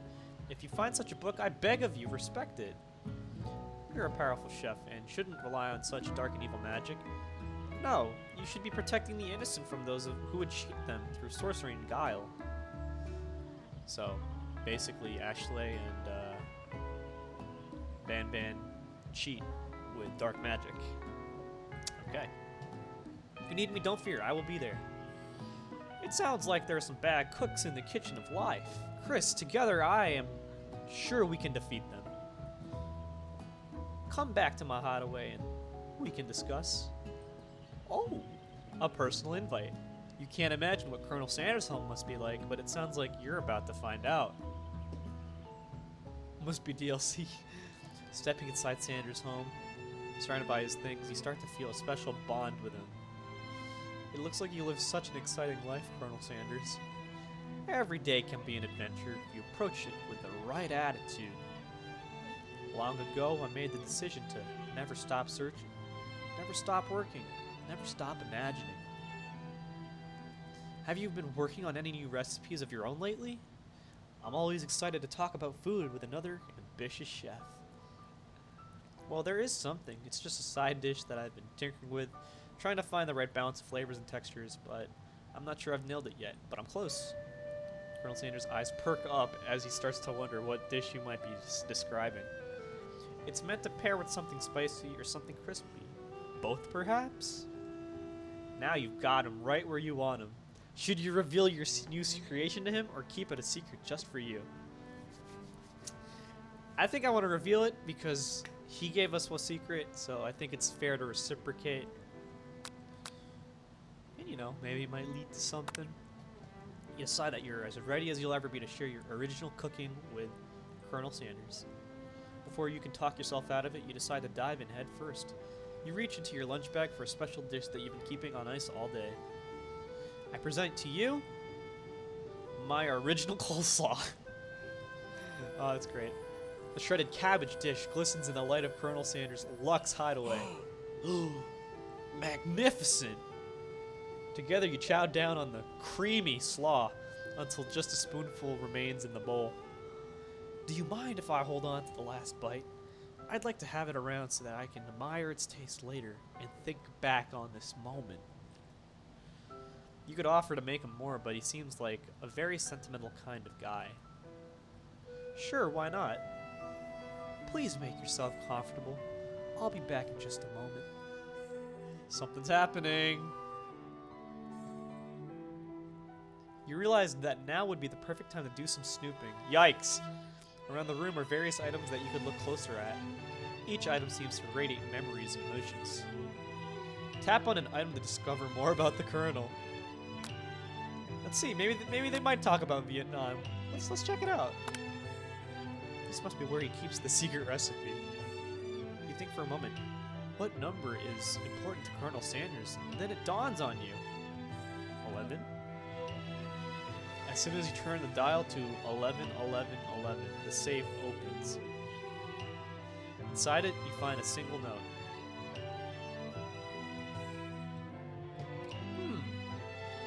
Can chicken be prepared sashimi style? Hold up, let me just... I'm noticing that my camera's actually a little laggy. It's a bit annoying. Maybe if I do like 3,000 apply, okay. I hope that's better. Did the quality get worse? Okay. Okay, what about when he was a baby? An adorable little baby boy crawls across the floor. From the goatee and mustache combo he sports, you figure that this must be Colonel Sanders himself. That, or maybe it's the drumstick that he seems to be waving like a rattle. Frames a baby picture of just themselves. Probably the same type of person who'd make their own face the logo of the company they founded. Am I right? Jeez. The photo appears to be Colonel Sanders, except he's an old man visiting the pyramids of Egypt? Maybe this is where he discovered one of his secret herbs and spices? Why is he old? Whoa. Yeah, let's keep snooping. Kentucky. One of the framed photos shows an old man who looks like a bit like Colonel Sanders standing with a friend. They hold fried chicken drumsticks and appear to be cheersing themselves. You look closely and see that there's a short inscription. I wonder who my friend Pete is. What's this thing? Urn. There's a plaque on it. It's a bit dusty and it says, "Here lie the ashes of all my past careers and business failures." Poor guy. A scented candle. You pick it up and try to identify the smell. Power tool? Freshly starched collar? Piece of wood floating in a lake. Summer of '69. No, it's one of the secret recipe ingredients. It's redacted. A lock of silver hair is woven through the teeth of the comb. Upon further inspection, you realize the hair therein isn't just silver in color, it's actually made of spun silver. You gaze out the window across the vast lake and mountain range beyond. Just then, the ghost of Student pops up. Are you thinking about heading out into the world on a quest to avenge my death? What? No? I never even learned your name. Why would I avenge you? I could just tell you my name right now. It's... Can't you see I'm in the middle of something? You open up the window a crack and the ghost of Student is swept out with a breeze.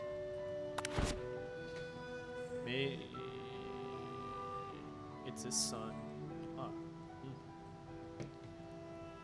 You notice a very realistic stuffed chicken sitting on a corner table. When you pick it up, you realize it isn't just realistic, it's real. Taxidermy must have been important to the Colonel Sanders when it was alive. A little note clipped to the chicken's foot reads, "The true state bird of the great state of Kentucky." You open the door to Colonel Sanders' closet and find a row of his signature white suits hanging within. Take one off its hanger and try it on. The jacket is a bit big for you, but it's soft and comfortable. You give yourself a deep hug, breathing in his scent. They say that home is where the heart is. Is that what they meant? Before you can look any further, you hear Colonel Sanders returning. He has a new dish that he has been working on, and he wants you to taste it. Try to act casual until he asks why you're wearing his jacket. Aww. I don't usually loan these out, but I must say, it does look good on you. Oh crap, the jacket. You forgot to take it off. You decide that now is your moment and make a big move. You tell him you're cold or you fess up and tell the truth. Well, I'm not telling him I'm cold, but it's either big moves, which is what Survivor's about, or you fess up and tell the truth, which could come off as like, oh, I'm trying to be wholesome. And then he might like that. But I don't know.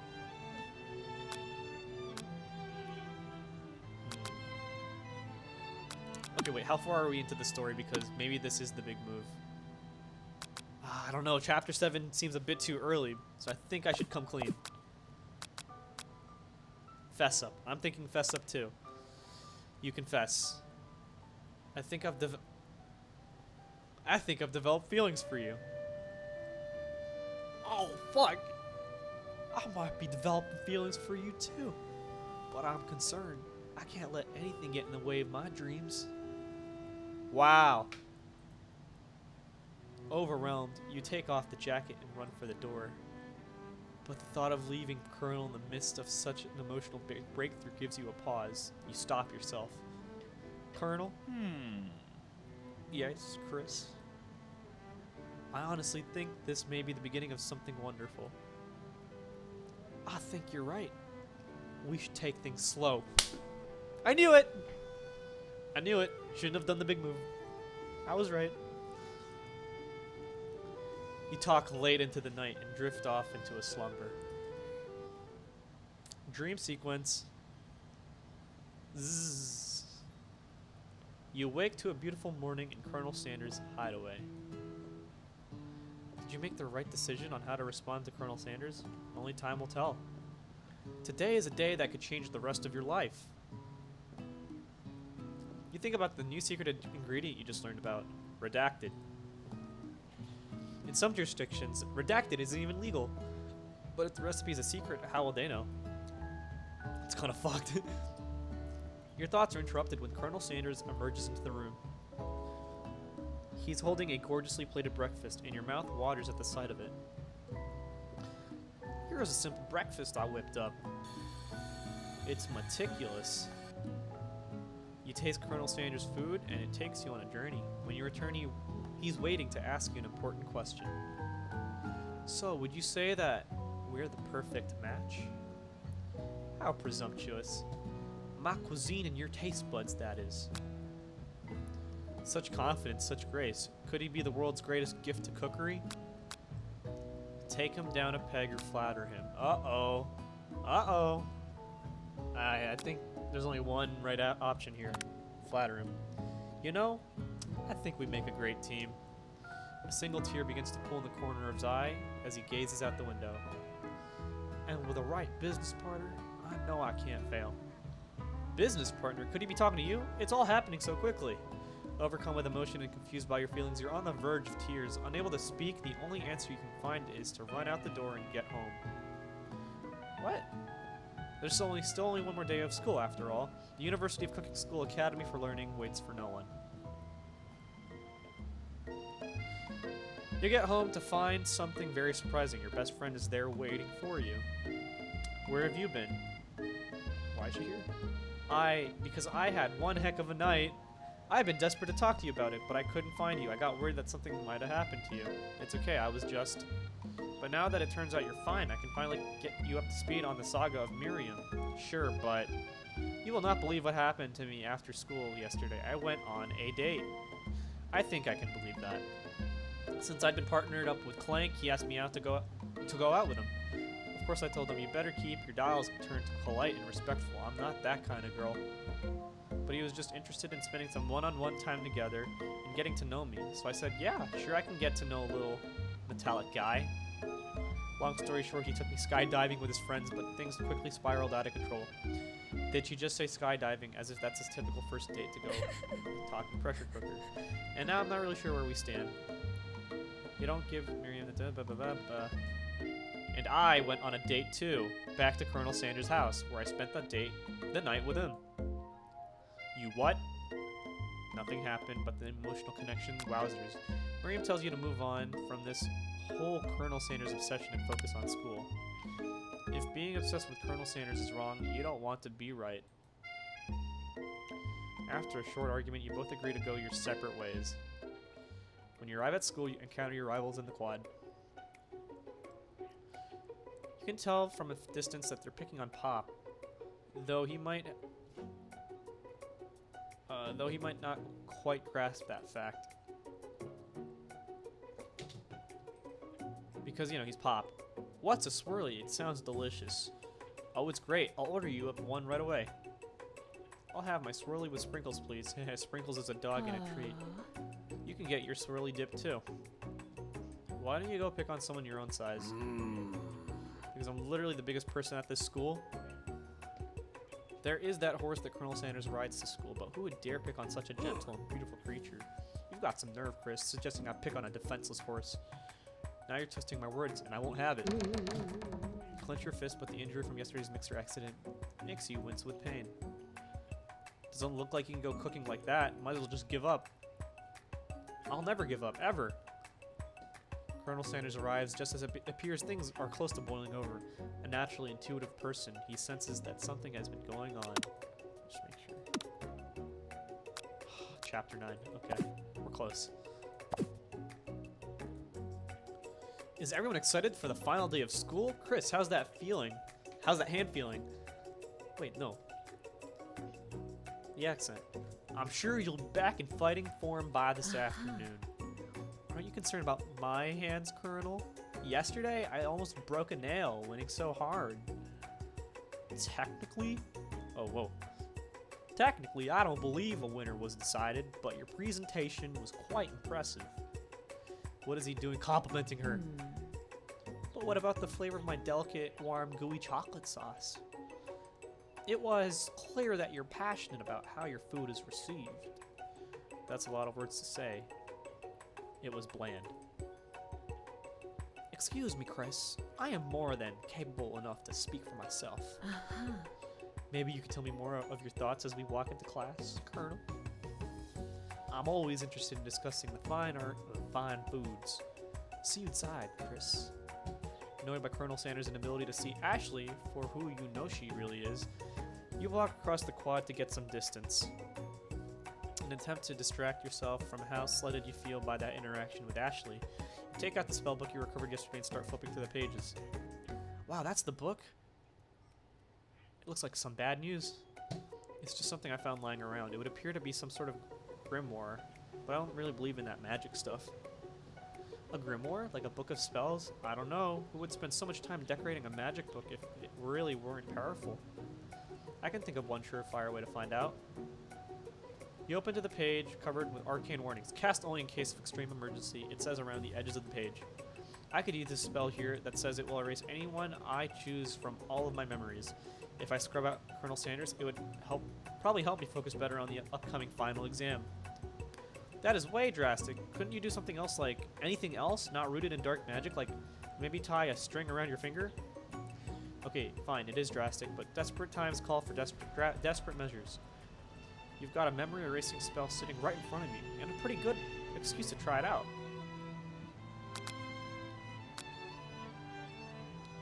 Why would I want to do it? Why would I want to do that if I'm trying to get with Colonel Sanders? Don't fucking do it. Don't do it. You take your friend's advice and put the book away. It's almost time for class. Sprinkles is already in the room waiting for the students to arrive. He clears his voice to make a quick announcement. I want you all to know I feel something of a dog moment coming on, but I assure you it's nothing to be afraid of. His cute little nose crunches up and he begins to breathe quickly. He must be hungry or reach for some old homework to give as a snack. Dogs can be rather unpredictable, especially Sprinkles. Wait to see what happens. Stops in his tracks. He focuses in on the window. The room is deadly silent. When you follow his gaze, you see a tiny orange squirrel perched on the cherry tree outside. Sprinkles turns feral and runs to the window of the classroom. He begins barking uncontrollably at the squirrel outside. Terrence, I told you never to come back here, Terrence. I will destroy you, Terrence. Sprinkles is barking ferociously, drool flying off his face. The squirrel looks over, doesn't say anything back. You wonder, is that even a talking squirrel who named him Terrence? You better not show your chubby cheeks around here ever again. After Sprinkles is satisfied that his presence has been felt by not only Terrence but any other squirrel in hearing distance, he returns to a professional tone. I apologize for the outburst. Thank you, Chris, for reminding me that to dole out this indispensable bit of wisdom. You see, before you can go any further, Miriam's love drama spills over into the class. By words and sparks coming from the back of the room. I told you to save it after class. Do you think I wanted to be thrown from a plane strapped to a stranger? Miriam and Clank appear to be arguing, but you still haven't learned to speak Clank's language of mechanical noises. But no, you have to show off to your cool kid friends, Jeff and Joan, J and J forever. Watch us form a triangle in midair as we descend. Triangles are the strongest shape, don't you know? Bzz. Yeah, well, that doesn't make it a great date. Beep or... Then take Jeff and Joan with you. You can all hold hands as you pedal down the mountain or off a cliff for all I care. Sad beep. Clank begins to shudder, steam pours out of the gaps of his panels, and then a loud ding stops him in his tracks. Beep, bizzed. Oh, dude, my man's dead. No amount of seasoning is going to make me want to eat that, Clank. Clank burps out a completely deep-fried sneaker. Considering that he himself has wheels, not feet, it's not entirely clear where it came from. In terms of deep-fried footwear, I guess it looks okay. Clank slowly rolls out of the room to be alone with his shoe. Everyone tries to pretend like they didn't see that entire thing go down. Nothing like a loud public breakup to cast a pall over the final day of school. Well, that was unfortunate. But we mustn't be distracted from what lies ahead. The final competition showdown challenge exam, TM. I'm still working on the title, but I think you get it. Test time approaches. See you all in the arena. Before you can think about your upcoming competition, there's a very beautiful soul nearby in need of a pep talk. Hey Miriam, are you okay? What chapter are we on? 9. I could smash a tiny mug, spilling several droplets of hot cocoa all over the floor. How could he embarrass me in class like that, in front of everyone? Tiny Coco's delicious treasure. So you know that this breakup is no joke, even if the source of her frustration is such a silly boy. I know that you know this, but I'm gonna say it out loud. You don't need anyone. Me and you, we're gonna cruise through this final test and hit the carpool lane to Success City. Miriam brightens up, matching the wind rushing through her short bangs, but she hesitates to embrace the feeling all the way. You're not gonna saddle up on Colonel Sanders' stallion and ride off into the sunset without me. Of course not. Well, maybe sorta, but I'm sure there's a pony out there with your name on it and a ranch big enough for both of us and whoever else we want to bring along. If it's not Pop or Clank or anyone else you meet today, tomorrow, or this whole year, so what? You're a special person who shouldn't settle for the first person to show a little interest anyhow. Miriam gives you a big hug and wipes the tears from her cheeks. This kinda got wholesome. I should really review for my test today. Oh, for my menu for today. I'm gonna make a very special soup. And I bet Professor Dog is gonna love it up. While you were pep talking Miriam, you completely missed lunch, but that's okay, because you had a better idea of how to spend the time before your exam. You've decided to head to the arena early to practice a dish. This is it, the location, test of courage, and a chance to beat the pants off of Van, the supposed man, his eviler counterpart Ashley. It's planning to begin to run a quick test of your recipe you've been working on, Chris's famous chicken pot pie. After practicing for months, making this dish comes second nature to you, and you're able to quickly get a fresh pot pie in the oven. But as soon as you do, your cram session is interrupted by Colonel Sanders. Chris, what are you doing here? There's still time before the final exam. Oh, just taking it all in. I'm big into visualizing success. I'm looking at my station and picturing victory.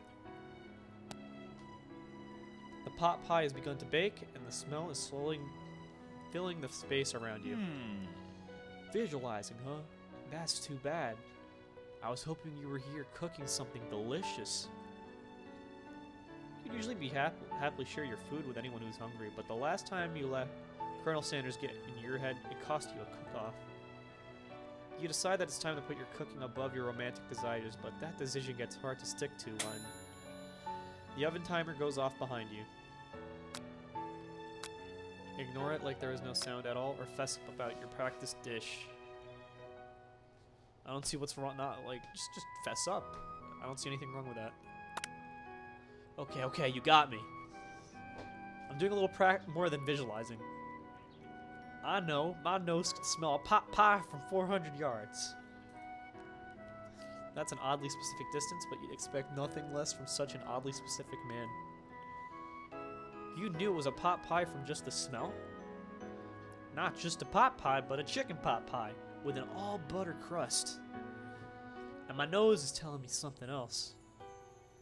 Oh no, is it burning? Haha, no. I can spell that it was made with a heaping helping of TLC. It'll probably start burning any second if you don't pull it out. Moment of truth. Wow. It's the best pot pie I've ever tasted. I've always loved country cooking, and I could eat this all day. There's no time left. The final showdown is about to begin. Sprinkles lays down the ground rules. There are no rules. That is, except to cook with everything you've got. Step for the cook-off of a lifetime. You decide that mac and cheese plus the pot pie you've been practicing are just the dishes that'll pull you over the edge of victory. Meanwhile, both Van and Ashley are prepping wildly elaborate dishes for their usually over-the-top selves. Miriam has her giant, magnificent glass and several sets of tweezers. She's definitely prepared to go big. Going small. Colonel Sanders seems to be harnessing his 11 herbs and spices, but he's trying to find a way to improve on something perfect. His original recipe, fried chicken. The intensity in the room starts at the full 10 out of 10 with a frenzy of action. Everyone is calling out really cool special cooking moves as they prepare their food. Wow, this is getting serious. Colonel Sanders batters his chicken as it levitates through the air. Egg wash. Miriam furiously injects ingredients into an itty-bitty pot of broth. Best friend Baster Blaster. Van flexes his pectorals as he chops open a sea urchin. Let's rock and roid. Ashley scoops his pastries off the tray with lightning speed. Shallow personality spatula. Even Clank gets in on it. 5-dial pressure point chicken cooking technique. Wait, when did Clank learn to speak English? It's the singularity, as was foretold. We mustn't let it happen, or the appliance uprising will take us all. Self-dist. Van quickly unplugs Clank and rolls him out the back door of the arena. As you frantically prepare your dish, you notice Ashley has her spellbook out. Is she going to use some dark magic to turn the tide? You've got a book of your own, and you're desperate not to see her win another battle. Should you take this opportunity to fight magic with magic, even if it's almost certainly evil magic?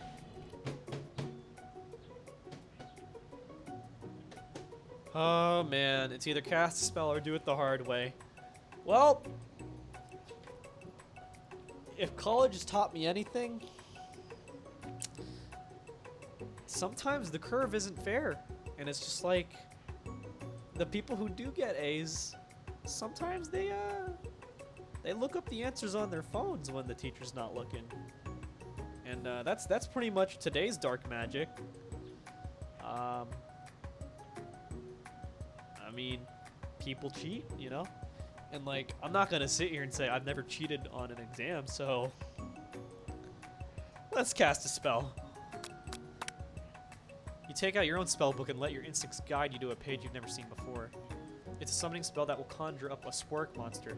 Now seems like a good time to add some chaos to the mix. You have summoned me. Ah, the broom cooking arena. So many fond memories of battling in this place. In my old life. In your old life? I wasn't always the monster you see before me, no. Once, I was but a student like yourself who attended this school. Spork monster notices the book you're holding. I see what's going on here. Things aren't going your way, huh? Been there, my friend.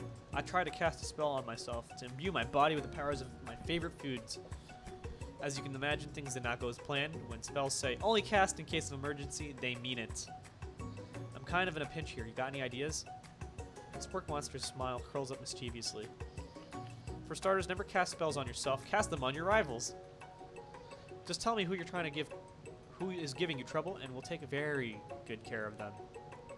You motion to Ashley, and before you can think better of this dastardly decision, he recites a spell that turns her into a chicken. Now a mere bird, she flaps her wings and glides off into the produce section of the arena, far from her station. Okay, gotta go, bye! Uh-oh, this could be dangerous. You're immediately wrecked with guilt over this act of blatant transmogrification. You don't know what to do. It would be poetic justice for Ashley to live it out the rest of her days as a chicken, and yet that seems unspeakably cruel. After all, it's just a freaking competition. Try to save her or do nothing. Ashley remains a chicken. Great, another moral dilemma. Ooh. I mean, why can't we just cook her? I don't know. Maybe we could try to save her. You turn to the cast reversal spell. Chicken Ashley immediately transforms back into herself. Bah? She's in shock and still inhibiting some chicken-like movements, but otherwise appears to be alright. Ahem. Is it me, or does the chicken seem remarkably fresh today? Right then. Oh, fuck. You realize that Colonel Sanders witnessed your entire sabotage. He is not impressed.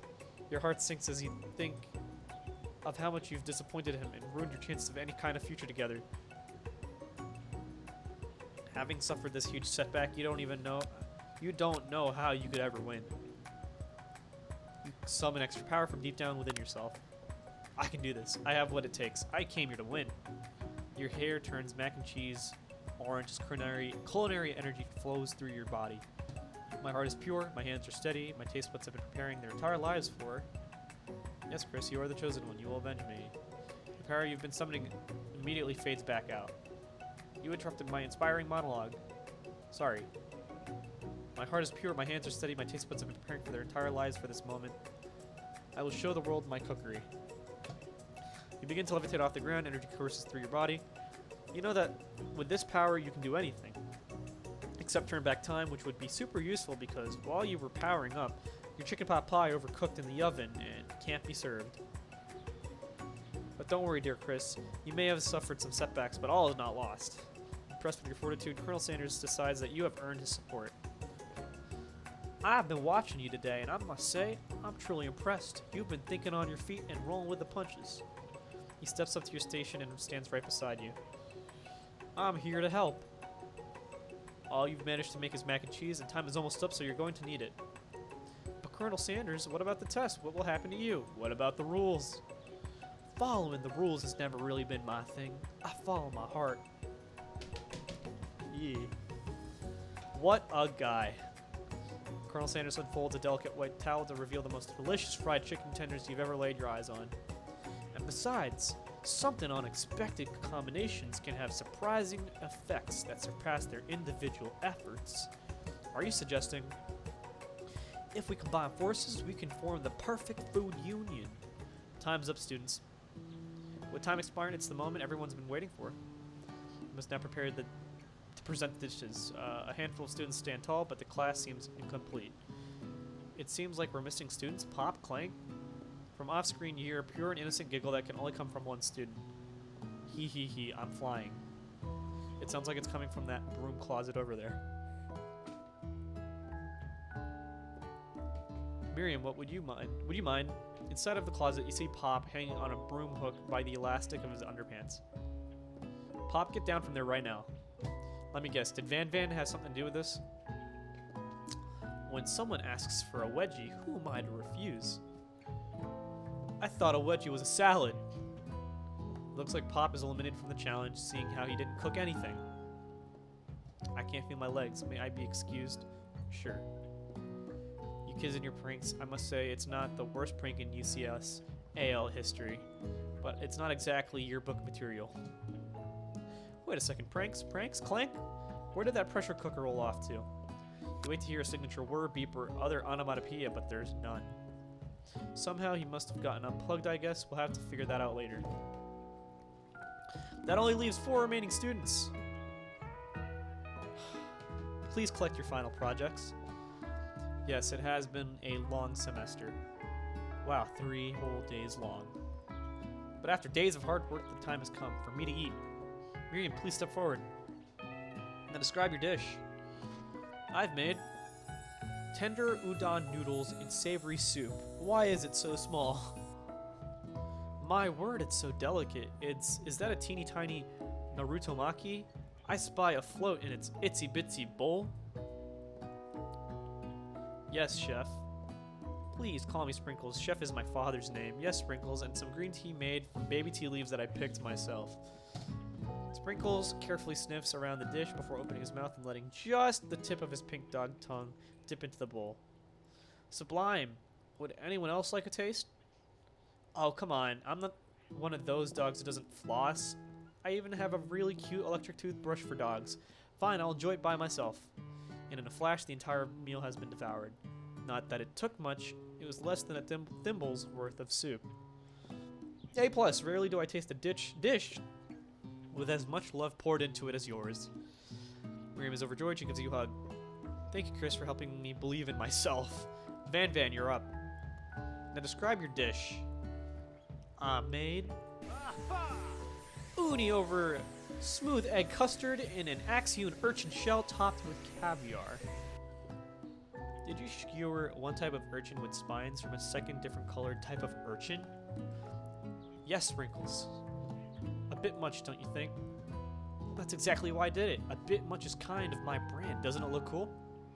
Sprinkles leans in to sniff the uni, but he can't get his nose close on account of all the spikes. He begins to paw at it erratically, causing the custard to slosh around. Woof woof.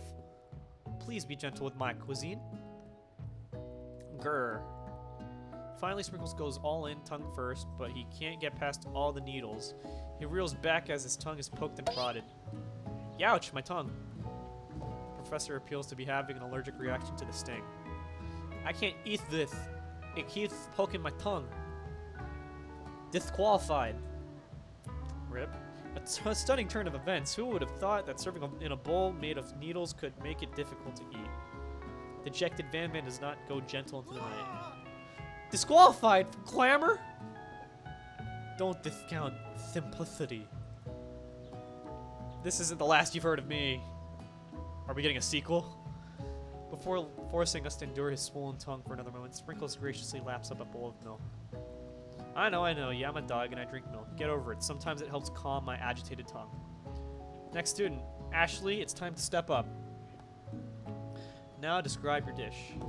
I made orange blossom Turkish delight in a light rosewater syrup topped with French meringue and connected by sugar glass. That actually doesn't sound too bad. Indeed, it's quite delightful. However, I'd ask you to please refrain from eating it or attempting to taste it in any way. It's very fragile and meant to be a display piece. Don't eat the food at a cooking school. Got toast in your ears or something, Chris? I told you, it's a display piece. Actually, I must say it is beautiful. However, this is a cooking competition at a cooking school. Yeah, which is why I cooked it, and it did an extremely good job cooking it too. I didn't realize that we were having an eating exam. If I wanted to be judged on eating, I'd go to the College of Eating School for the Hungry. I suppose you could smell it if you absolutely insisted, but don't breathe too hard. You might disrupt the sugar spiral. If the food cannot be eaten, it cannot be judged. You are disqualified. Rage overtakes Ashley, and she finally cannot keep her two-faced routine up. You wouldn't know high-end cuisine if it cooked you! And with that, Ashley storms off to rededicate herself to being the best, but this time without being shackled by everyone, trying to be fake nice and liked by everyone. This isn't the last you've heard of me either. If this class gets much smaller, I'll be teaching myself. You and Colonel Sanders, the final cooks, step up together. 2 chefs? What began as a delicious bowl of mac and cheese has become something else. He examines it closely, sniffing and eyeing the bowl. Fuck, I just got hungry. Uh-oh, I don't have a good feeling about this. From somewhere else in the room, a literal drum roll plays. Just when I thought I've seen everything in this kitchen, you've given me this thing! And completely blow me away! In my 49 dog years of life, I have never tasted anything so delicious and perfectly balanced. It's so delicious, in fact, that everyone passes the class. You pass, and you pass, and you get a pass. Everyone gathers around and partakes of the mac and cheese bowl. They all seem to transcend this reality into another dimension. You win! Together, you and Colonel Sanders have made a new menu item. The new menu item is so impressive that even Van Van and Ashley are drawn back in by its magnetic fragrance. When they gaze upon your mac and cheese bowl, they admit that you are indeed an excellent chef. Sprinkles declares that you have passed. Everyone has passed. There were supposed to be more battles, but come on. How could they have been better than this one? Now that the school year is complete and everyone has graduated, I guess this is the last, yeah. Final bite. Students return for one last assignment to get their groove on. The cafeteria has been completely redecorated in order to serve as the site for the school's graduation dance. Compared to the massive high-tech cooking arena, the humble decor seems downright cute and cozy. DJ Dog is in the house. Oh, Roo. You knew that Sprinkles was a master chef, but also a world-renowned turntablist who said an old dog couldn't learn new tricks. Van Van and Ashley tell everyone that they're committed themselves to righting the wrongs they did while they were the villains. For a moment, you actually believe them. Not another haunting. No ghosts allowed at graduation. It's clearly written in the school's bylaws. I was never actually a ghost. It was all a trick to get you guys to finally notice me. Oh, amusing. And now that everyone is together, it's the Spork Monster. He was totally mellowed out. Everyone, the Spork Monster is no more. From here on out, I prefer that everyone refer to me by my new name, Party Monster.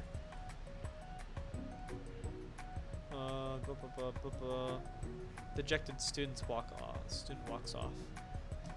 Maybe things didn't work out for Miriam romantically, but she did find love in her cooking. And you know she's gonna do great. Red carpet rolls out across the floor of the ballroom. It's like a Hollywood movie premiere. Who could command such an entrance? It's Pop. He's arrived late to the dance, but apparently for good reason. Walking the carpet, you see perched atop his dirty chef's hat. A crown? Welcome back, Pop. I knew you weren't able to complete the final exam and accept your diploma, so we had to mail it directly to your father. We figured it was the least we could do for the school's dean. Wow. Oh, now I get it. And we get a new wing on the school. Not to mention the honor of educating the son of the chancellor of such and such. The music at the dance is interrupted by the sound of sparking and electrical hissing. It's Clank who has arrived late to the dance. Now that I have graduated, I can reveal my truth. Whoa, he's still doing the talking thing. I am Clank and I am not of this earth. I am actually from a faraway planet in another dimension. What? Uh-huh. I actually feel like I knew that this whole time. Now that I have learned the ways of your kind, I must return. Miriam, will you come with me? I don't know what to say. Besides, no, obviously. I have just begun to learn who I really am. This isn't the time for me to devote my life to figuring out who you are, Clank. You're blown away by Miriam's maturity. It's pretty clear she has managed to surpass you in that regard. Understand, kind of. Humans are weird. portal opens and Clank disappears through it. Finally, Colonel Sanders arrives. Howdy, classmates. Just like the first day you met him, he has come prepared to feed the entire class. However, it's not enough to just give them a bucket of chicken. This time it's a full meal. I didn't get to be the most famous chicken man in the history of Chicken End Man by not reminding people to go out and buy my chicken. What?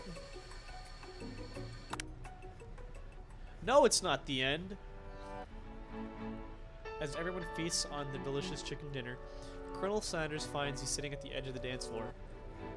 Chris, what are you doing sitting all alone? Oh, you know, just waiting for the right person to ask me to dance. I wonder, might you tell me, what are the qualities that you would expect to find in such a lucky person? Off the top of my head, oh, I don't know. A spicy musk, a tidy goatee, and a degree from the University of Cooking School Academy of Learning, just to name a few. It truly is my lucky day. Would you dance with me? Yes, I would love to. As you glide across the dance floor hand in hand with Colonel Sanders, the future stretches out in front of you. And once my 100th franchise is up and running, I'll be ready to take a day off, and I'll be so glad to spend it together with you, Chris. How sweet. We'll work together and play together. Work together? Well, I think this is something I'll just need to do by myself. But who will help you run your restaurants?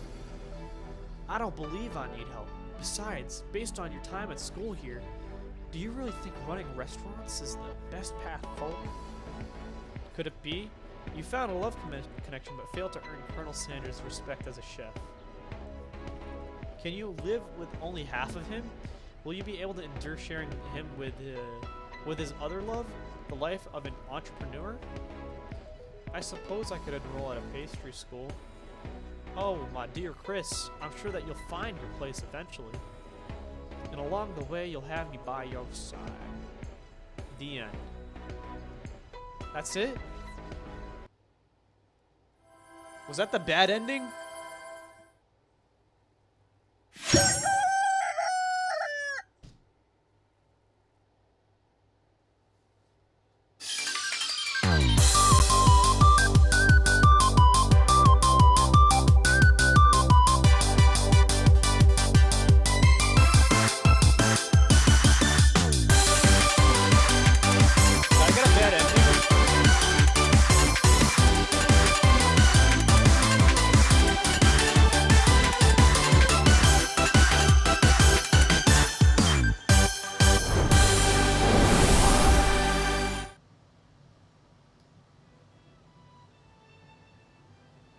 So if like I load the game, I could go anywhere, but